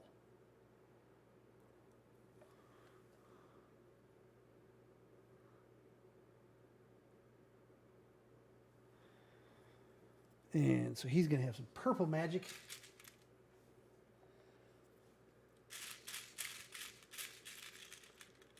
Nope. Yep. Yep.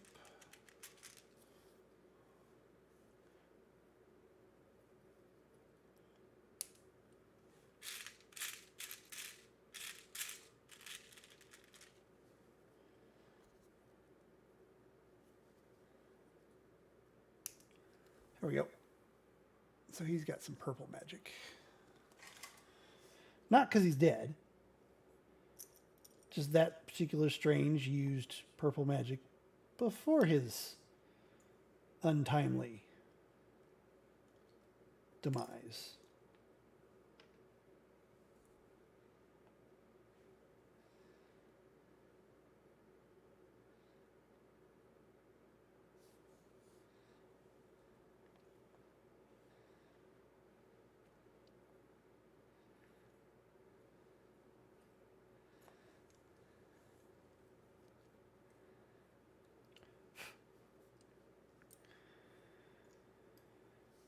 Da, da, da.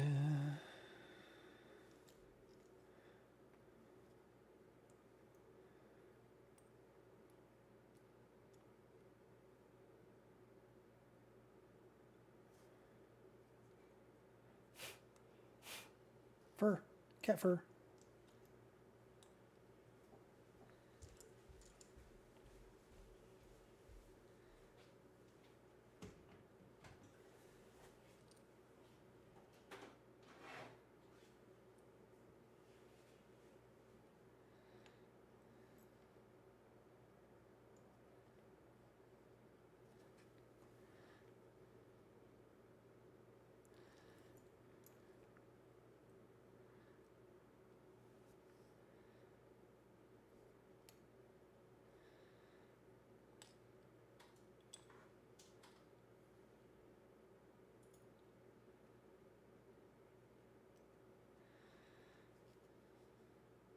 Oof.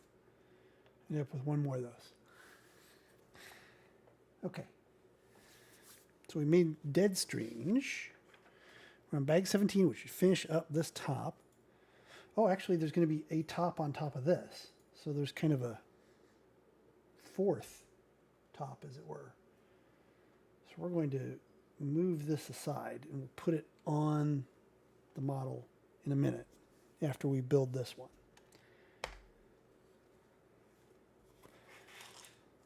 So we got to build our floor.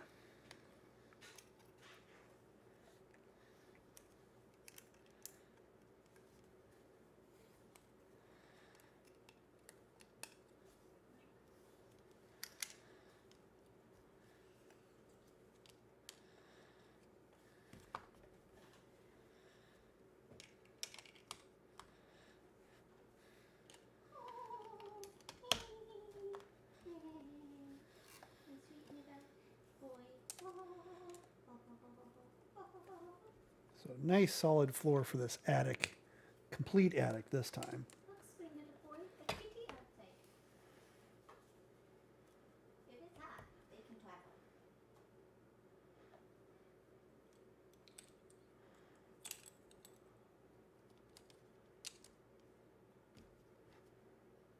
Again, it's nice how it locks together very nicely. It's good and solid, good play set versus just, yeah, you can have a display set if you want to. There's nothing wrong with that. Just saying that, you know, if it's going to be someone who is going to sit there and play with their figures and adjust them and move them around, this thing is darn solid.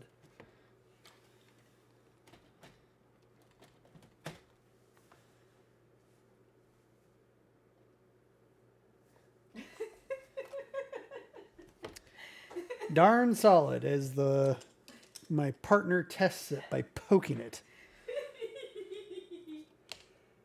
She wanted to make sure, I guess. I'm helping. She's helping. This is what she thinks. There we go. Good solid supports.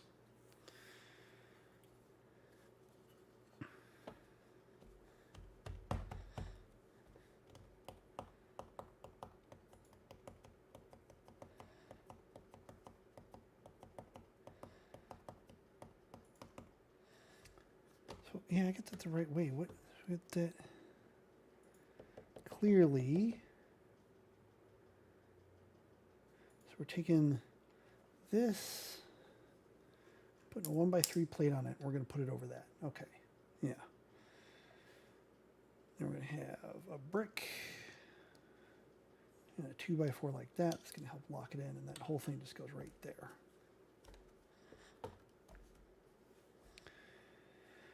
And then we get crazy with some corners and sage.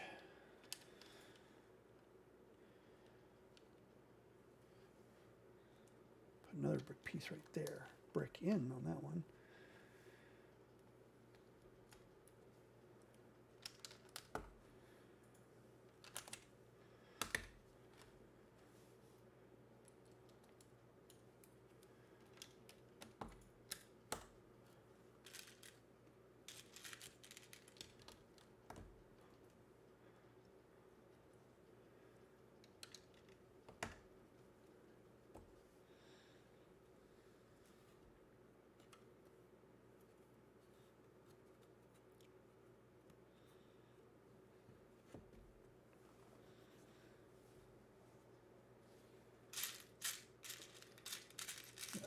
Like little leafy bits and everything. Some other sage 1x2. I have another sage 1x2. Somewhere. There it is. It's hiding underneath that. There we go. Found it.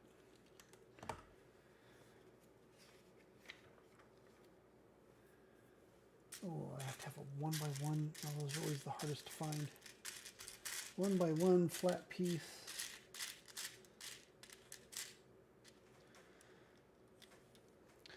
We have two of these. Two 1x2s.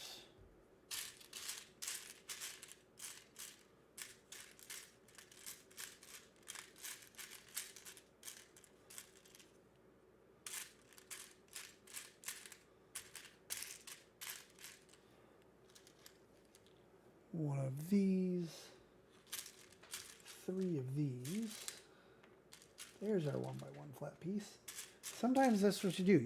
You don't look for the piece you're looking for. You get the rest of the pieces out, and sometimes you see the piece that you're looking for when you're trying to get the rest of the pieces. Four of these.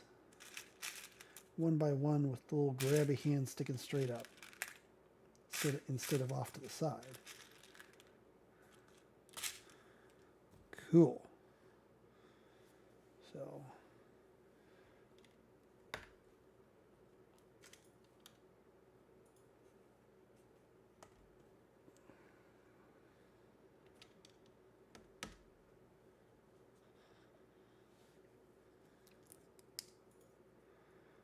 oh, and we needed two of the kind of beigeish quarter circles. There we go. Because we're going to need that up here.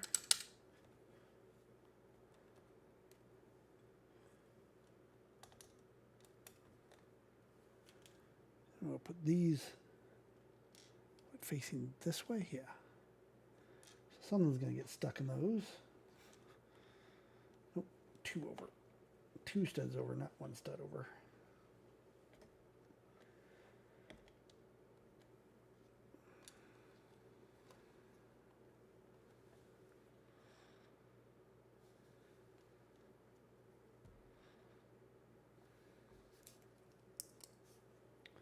There we go. That's everything.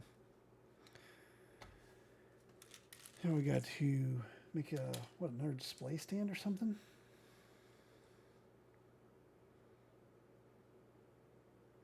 It's just gonna sit here.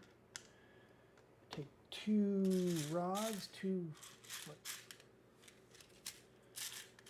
Two of these, yeah, those gray rods, and we're putting those in the little grabby bits. Where's the other one? Found one. There it is. It's inside these little pipes. So this goes there and there. And then we're going to take this cone with a pin sticking up out of it. So it's already got a pin in it. Not removable, it's just built in. And I'm going to do one of the 1 by 1 pin dots that have the little pins sticking up out of them. Combine those together. That's going to go there. And then the one, just a little pin dot, is going to go next to it as well.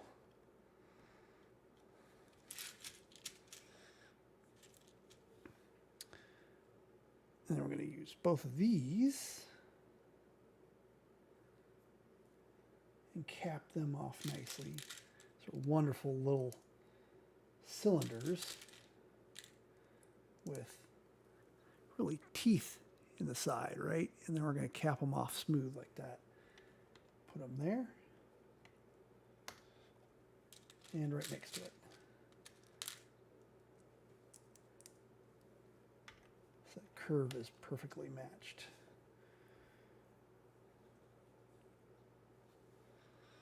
And then we're going to do another pin on it, cone with pin with a pin dot, and that's going to go right here. It's just like stuff stacked up in your attic, pretty much, you know? You know how that is, right?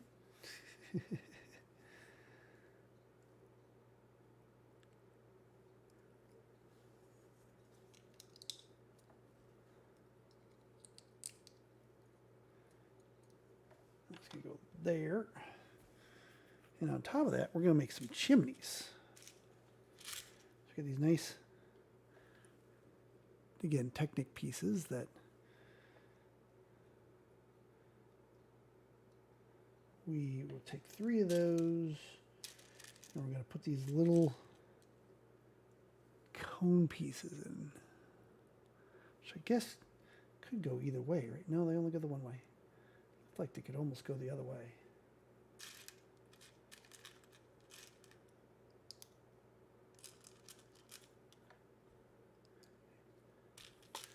And I'm just going to face those little holes towards the outside just because I want to. Oh, wait. We have to first put down these because that's what's going to socket them in. So here we go. Here's the side view, right? There we go. Click. They almost look like whistles now because they've got the opening in them. And they'll spin. They spin super easy, so they can go either way that someone wants. Oh, we're going to make a little, like almost garden area. So we're going to get this. We're going to put 4 brown dots on the bottom for feetses. There we go, little feet.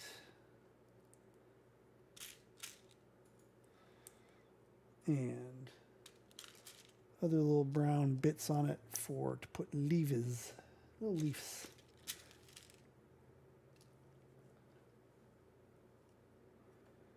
So it's like a little planter. Just a little planter guy.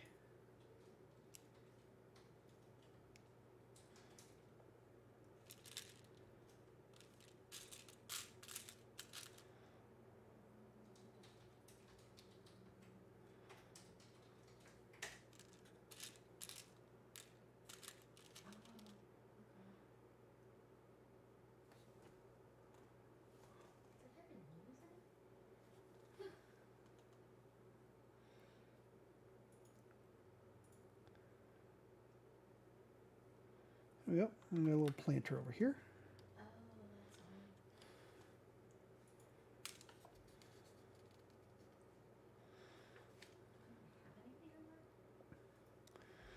Oop, and now we're gonna make something that's basically gonna look like a dead tree, like someone forgot to water it. So we get again one of the little dots with a pin, and we got this little white guy that acts like a little tiny planter, basically. So it's gonna look like that. And then I put the branch into it, and now it looks like a tree that somebody forgot to water. There we go. That's going to go on the end of the planter. Oh, this is a roof. This isn't an attic. This is just a roof. So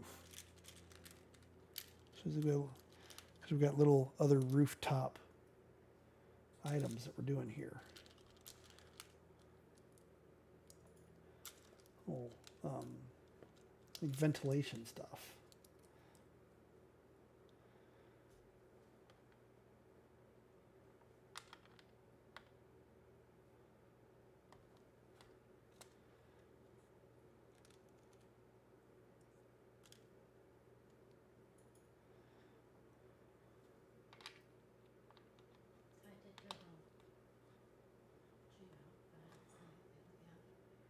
So some of this is like an air conditioning unit right here. This is like our air conditioning unit. You know, and then we got some ventilation and stuff. So that's kind of cool. So then we got to work on building a chimney. Right? So we're going to have a gray chimney.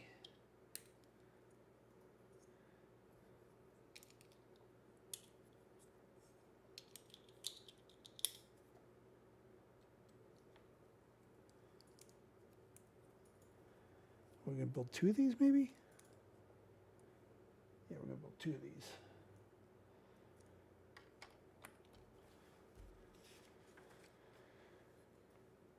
We're just going to build the other one a little bit different is all.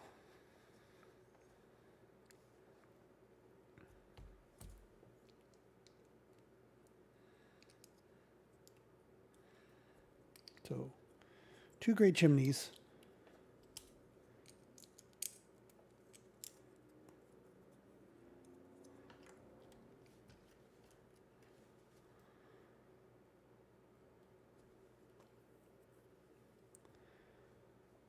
And so the next part we take, we're going to do this twice. So we're going to build it like that. And we're going to lock it down across it like that.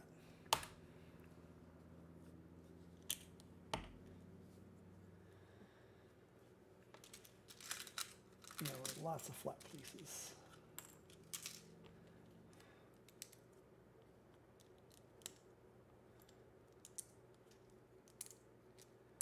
Eight to be exact. 8 1x3 flat pieces just to lock down around that. And then those 3 are going to socket into the 3 there.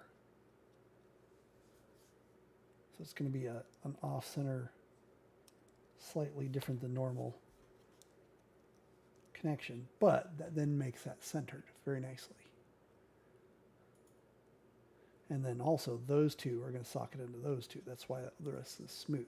So again, that's going to keep everything nice and centered.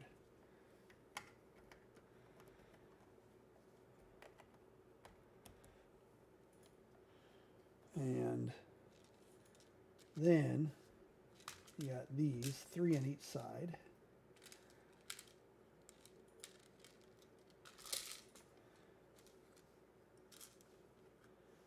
And to get those to socket in between each of the things 2x4, you have a single dot.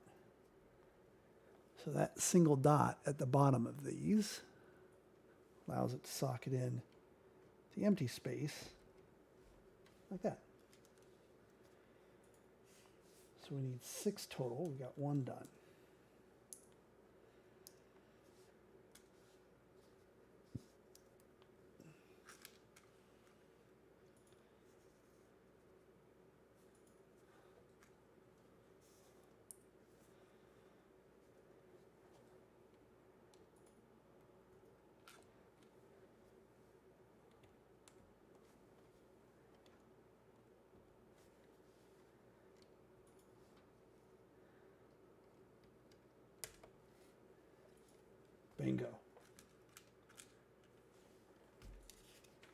That's it for the roof.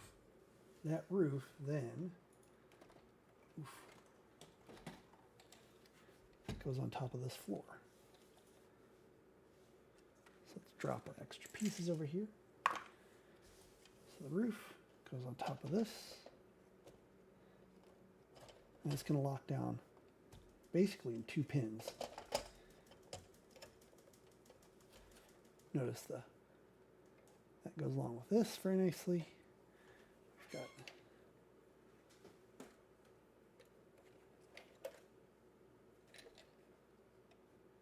this open bit for exciting play opportunities. So then we bring in everything, right? And right on top of it,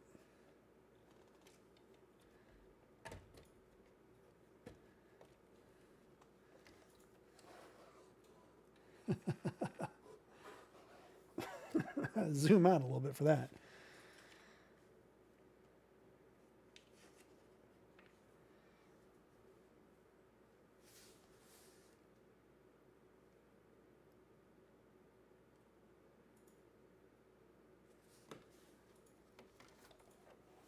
That popped loose. Here we go. Full Sanctum Sanctorum. Yeah, 2 open areas that we're going to put details around here, and an open area there. So I think Gargantos comes in that one. This is the next thing we're actually going to build. I'm not sure on the top one. Whoa. Gotta be careful because it is modular. It will pop apart.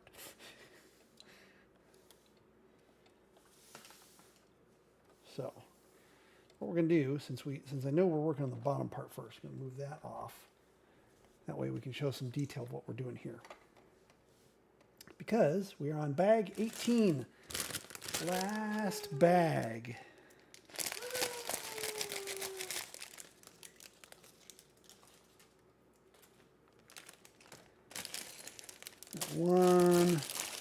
One detail bag, one small parts bag. And a lot of this is going to be things like how we're able to put the flying characters on the outside, and Gargantoso, like I said, is going to be built.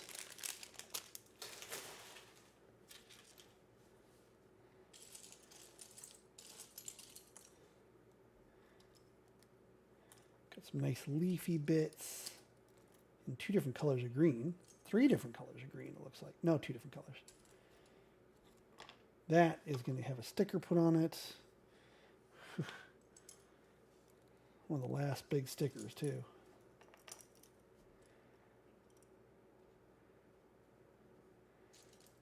Some Gargantos bits.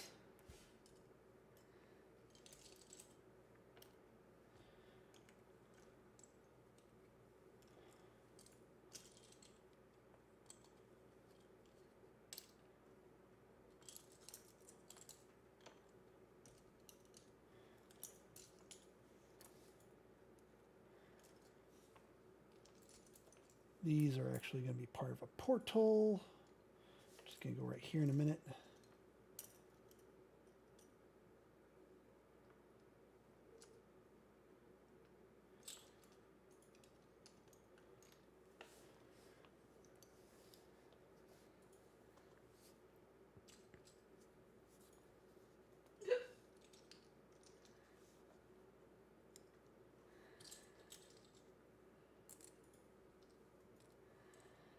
Going to be part of an eye.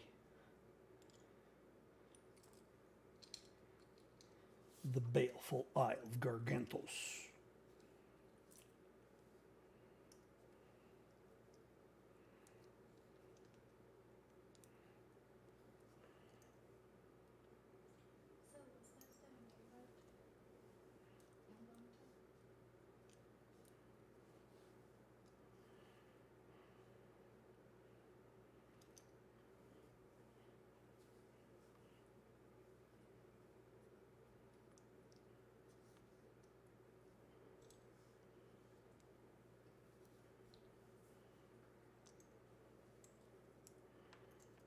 Nice 1x4 rounded bits. Used to the 1x1s of those. 1x4s look gigantic.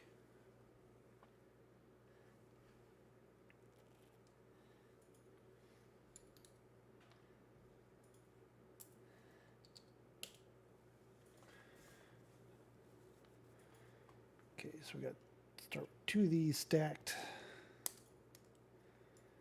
Immediately start building arc. And need pop in this for some snots, this for some snots.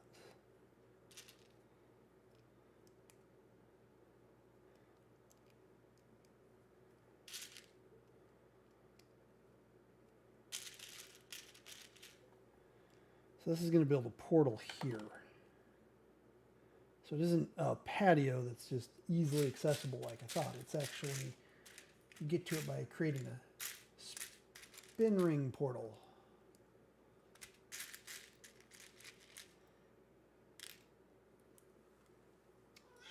Hi, Lucy. How are you?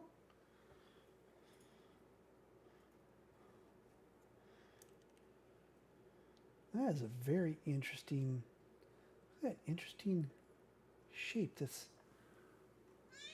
2 different arcs there. That's very interesting. As opposed to like the bottom is, a nice smooth arc. Those top ones is like 2 different curves. Gives it a really cool look. Haven't seen that before. Yes, dear. Good kitty.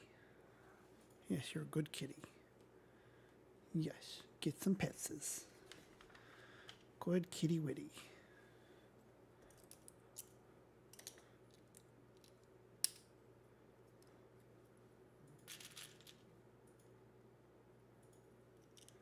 There we go. So that's what the finished thing looks like so far. Then we gotta top it off like that. And we get 2 of these. Get the hair out of there, fur, whatever it is. So get a nice smooth top. And then we get a portal around it.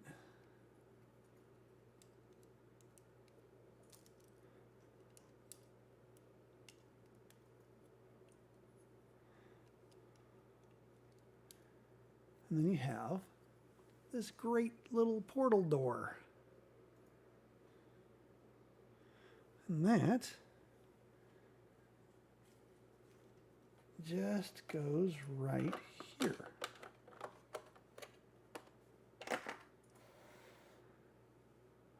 So instead of being completely open, we now have a portal to where that area is.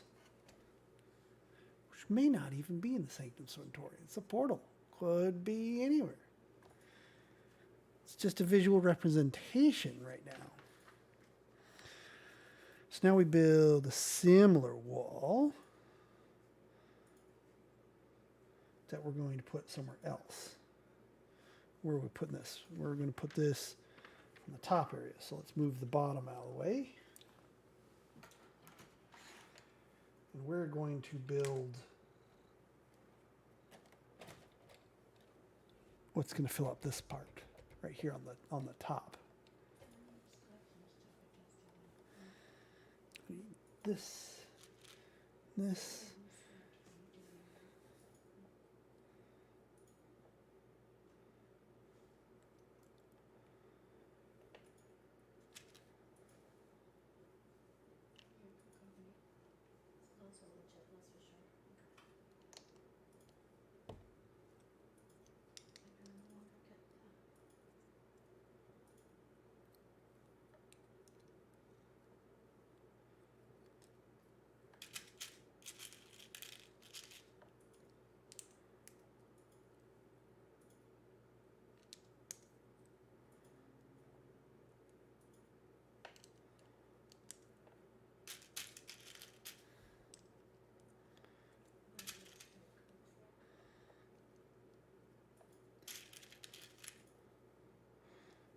Okay, and once we got that much, we're going to lock it with a 1x8 plate.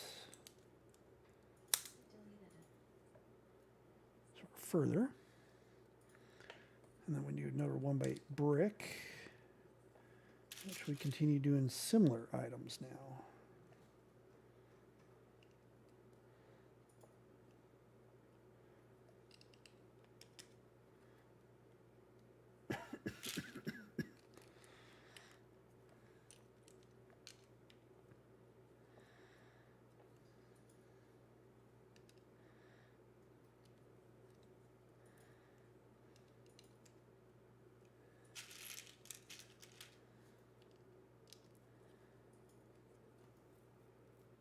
And then lock that down with a 1x8 plate.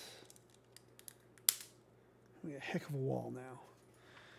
Now, this is going to have an advertisement on it. And this needs to be covered with smooth bits. Like that. This is actually going to be sideways, right?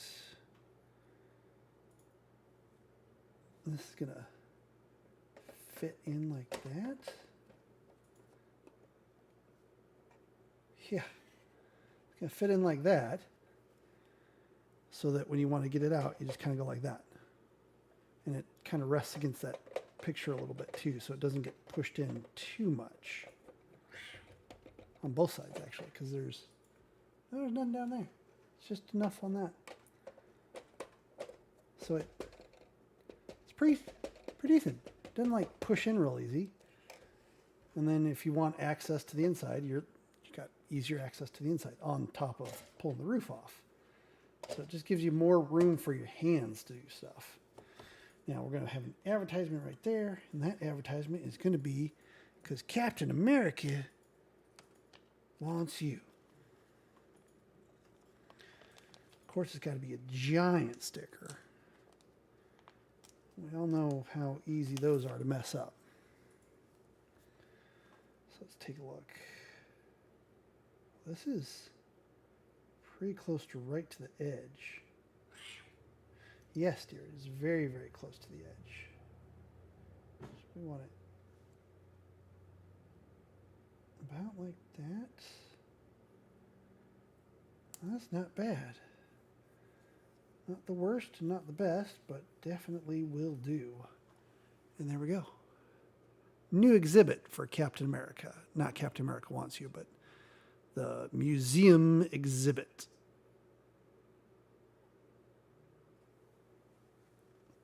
That just goes right there.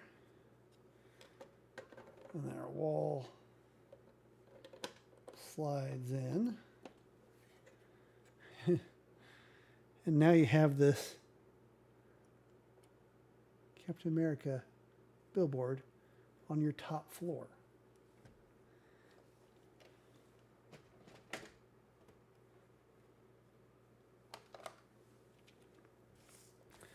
Boy, and that's all the stickers on this sheet. Was that the last one? No, there's like one I'm missing, which probably was a book.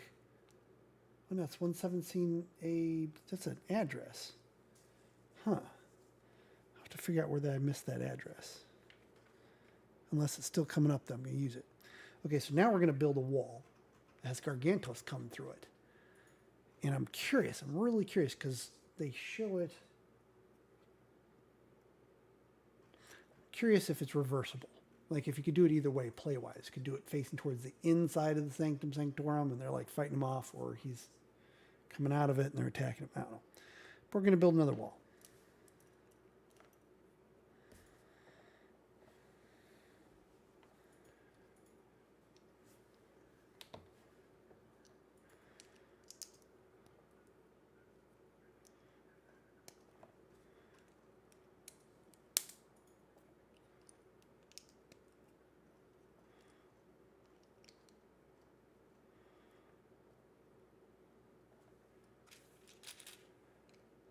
And this should go, what, in the side of the, oops, did that wrong.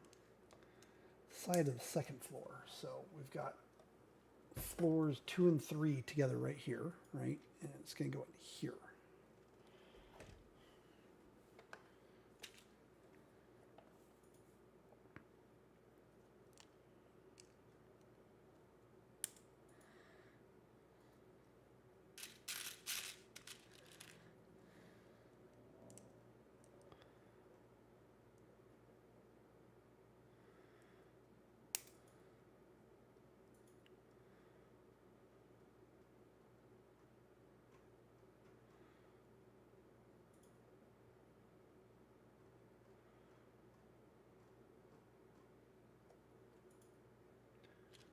Trying to figure out what they meant there, and that took me a second, but I figured it out. I was like, that doesn't look like that should work because there's not enough plates to make it a full brick tall, but it's because there was another snot that was put on it.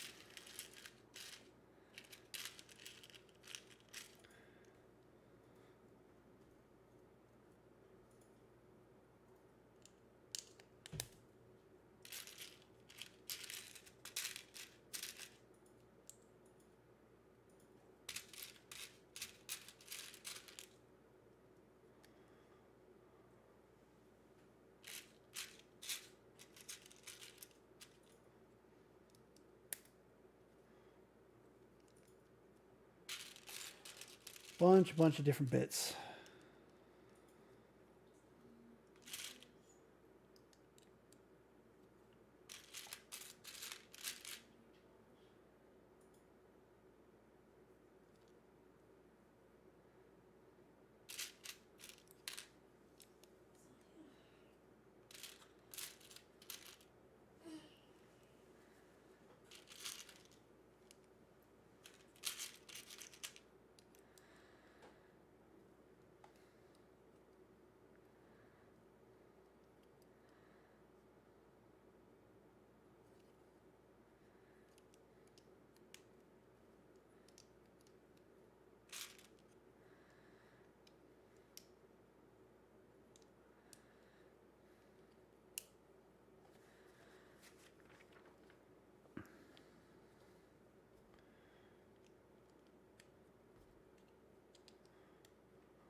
There we go. That's the wall.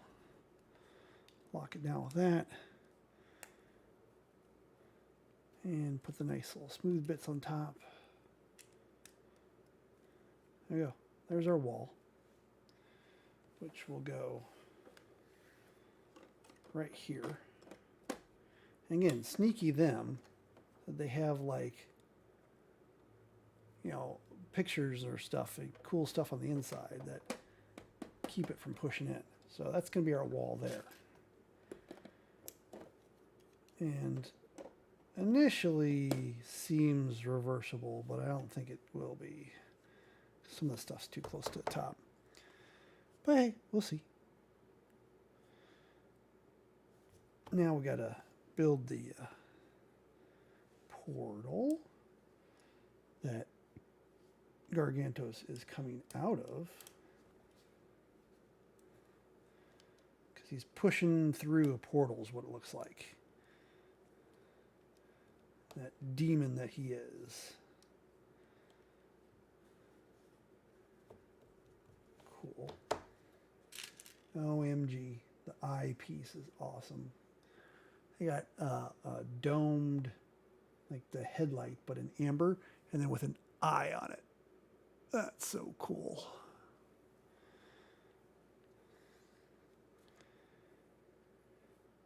So we got get this white piece here, which is kind of iris, right? And then we got, this is part of the eye. Goes over that.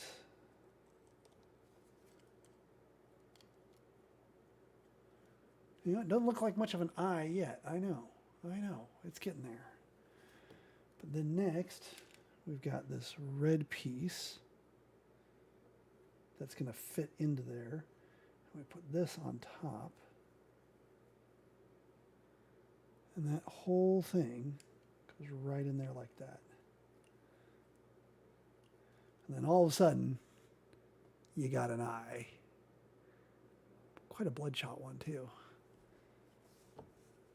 That's amber, but when you put it on the yellow, well, I put it on a red piece underneath before putting it on the yellow, and the red really shines through and gets a really bloodshot color. That's kind of cool.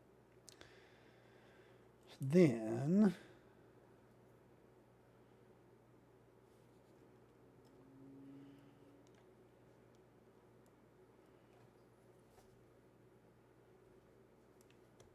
We got some tentacly things as he's pushing through this portal.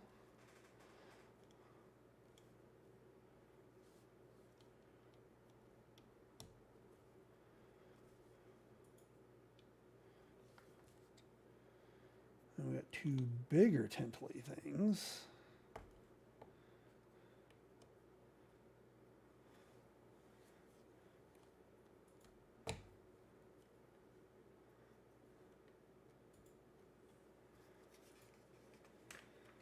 I mean, seriously, that's just looking crazy.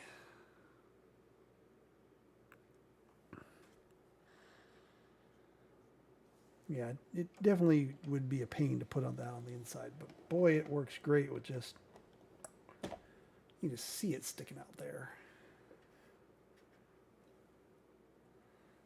The portal coming right out the side of the building. Beautiful. Oh, yeah. No, that one last sticker was still coming up. Okay, so let's put that all on top of the building here.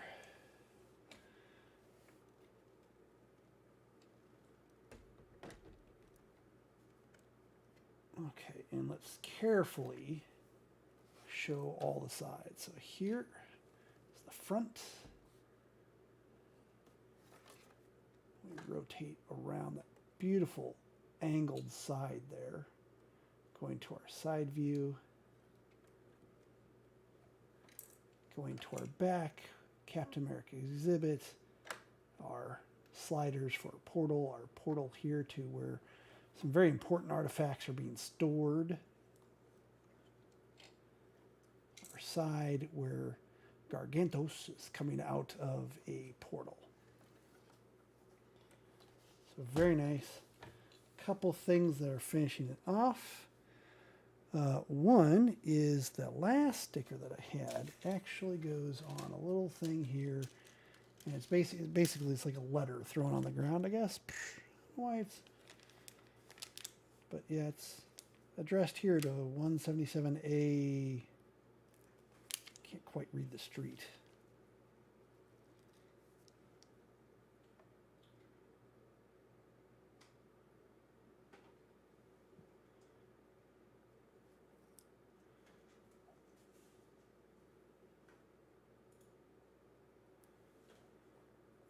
See if we can get a better view, right?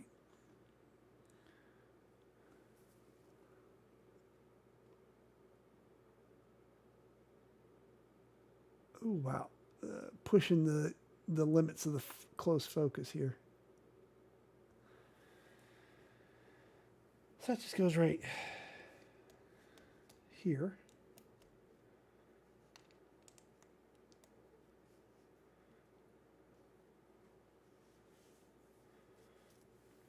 And that was the last sticker. And we got a little fire hydrant.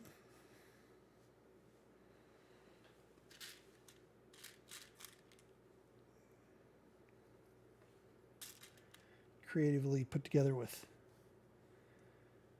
a normal dot with a hole in it on one side and a pin dot on the other side. Giving it the different looks. Where's my pin? Here's my pin. So we get a little fire hydrant.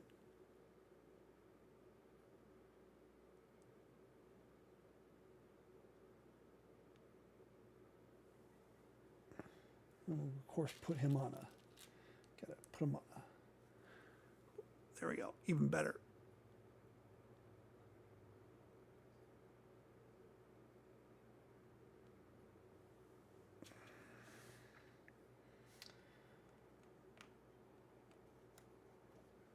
Right there. Of course, it's up to you. You can always change them around. Now we got to build two trees.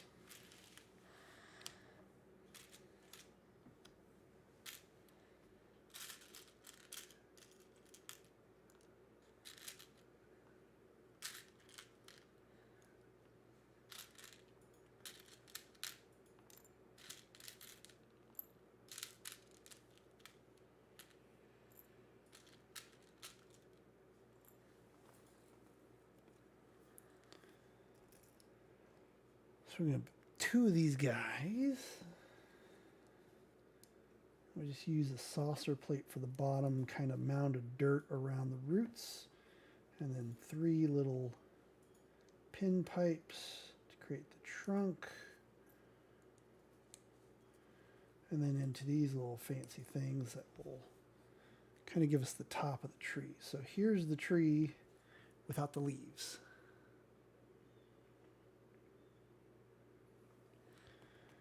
And then from there,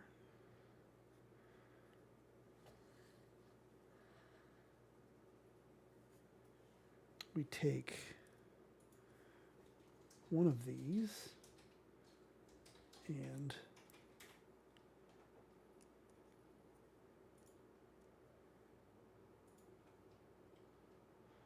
put it down like this.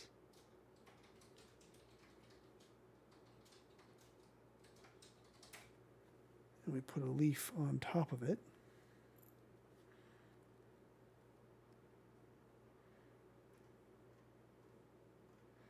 To kind of keep it in place.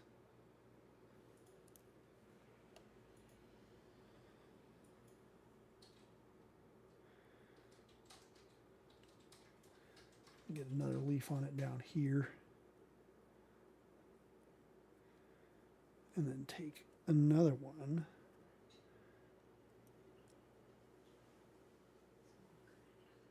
Put it on the top one.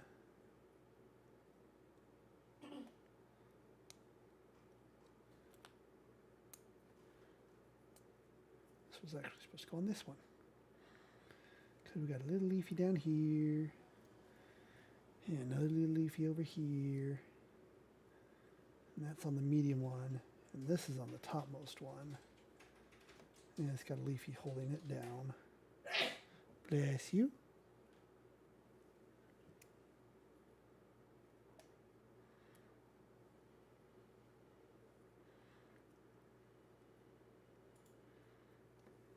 And a little tree.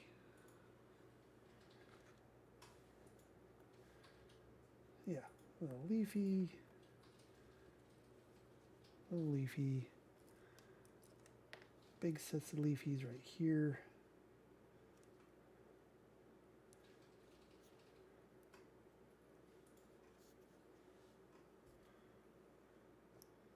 Another big set of leafies right here.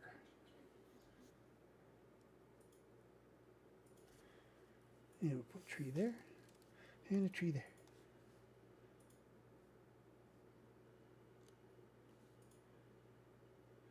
And you can adjust them however you want, of course.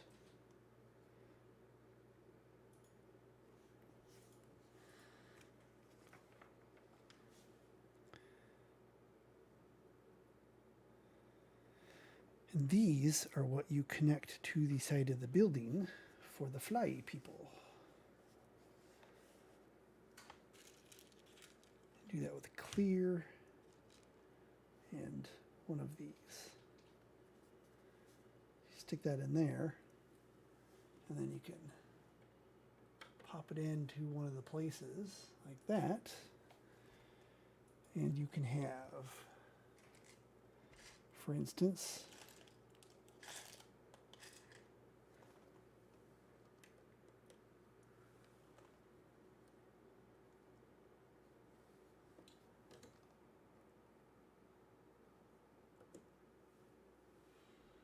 it makes it very easy to have the flying people. Ooh, two little Tuskas.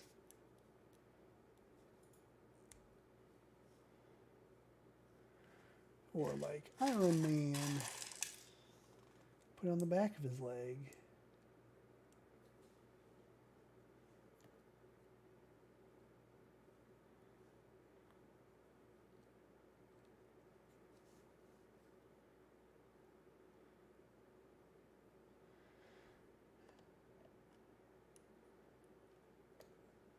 You know, and you can lock people down to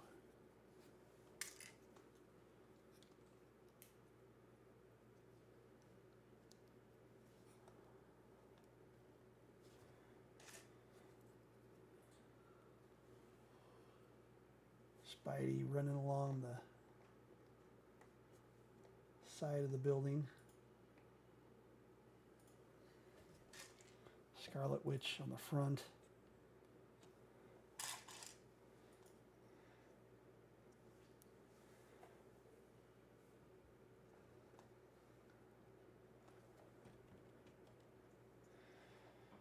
Mr. Maw. Where can we put Mr. Maw? You'd think he would be flying because he's hovering along. So these little doohickeys go around Mr. Gargantos. Oh yes, Gargantos has 2 eyebrows. I forgot to put in.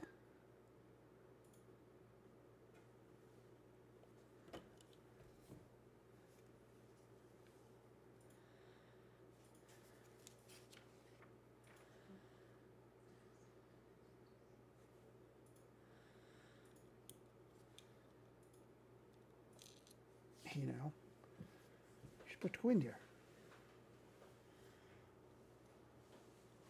There we go. There's one. Eyebrow number 2.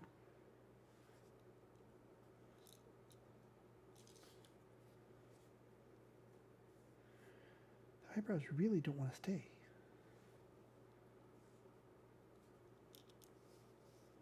Good gravy.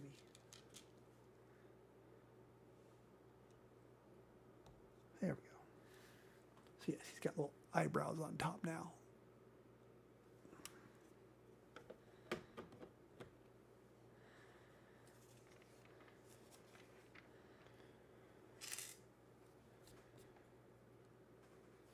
Dead Strange coming around the corner. Maybe Sinister Strange is kind of heading him off. We got Wong. There we go, Wong.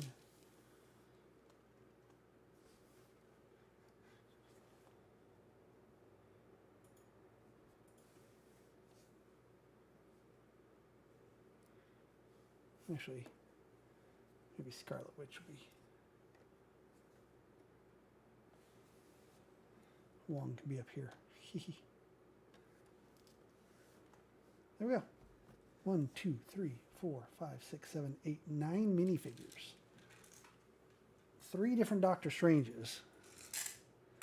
Lots of extra magic bits, so you can change out your magic fire and spells. So you really, that's the nice thing. It really allowed you to play with your spells. And with some of the extra bits that got left over that match the spell color. Like all these bits for added into the spells really give you some ability to play with things.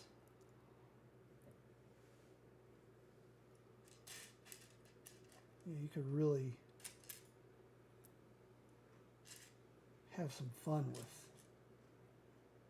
making different spells with different spell effects, and different colors, and little flames. I mean, really, there's all these extra bits that you use for magic spells.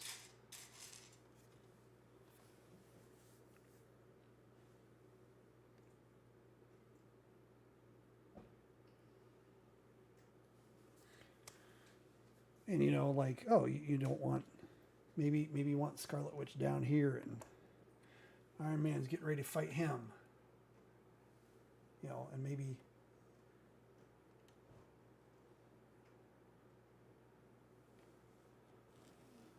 so yeah, you can really play around with where you put stuff. People could be on the back of the building. So maybe we have a standoff here between Mordo with magic. And Iron Man, by the way, does not like magic. Iron Man is not a fan of magic. He's a fan of science. So, you know, he's having a tense battle here on the back between Mordo and Iron Man. You can really play around with this stuff. It's a really nice update. Mordo's, like, spell effect.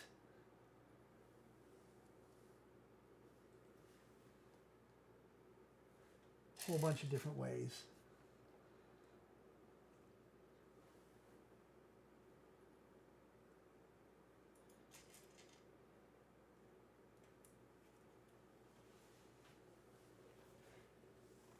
So, like, you know, just completely change around what Mordo's spells look like just by adding some bits and bobs.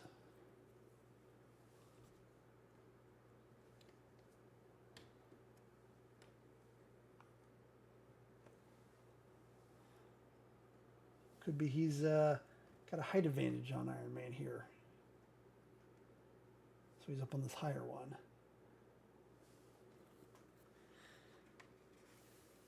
So there you have it. That is the Sanctum Sanctorum with tons and tons of extra little bits for having some fun with it. Having characters all over.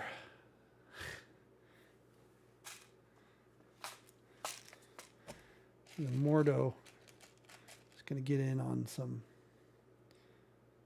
action probably. You could use a pin. I'll bet you I could use a pin, and there's a pin. And then put a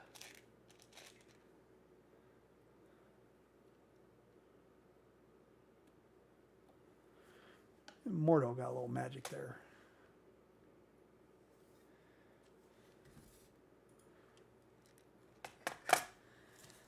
There you have it. As a Sanctum Sanctorum, 2,700 some odd pieces. Blast to put together. And pretty sturdy play set too. Some people really be having some fun. You know, just having like, oh, have access, and then be able to pull this off and have access. Really, really cool. Thank you very much for stopping by. Thank you very much for watching. Y'all have a great day. Bye.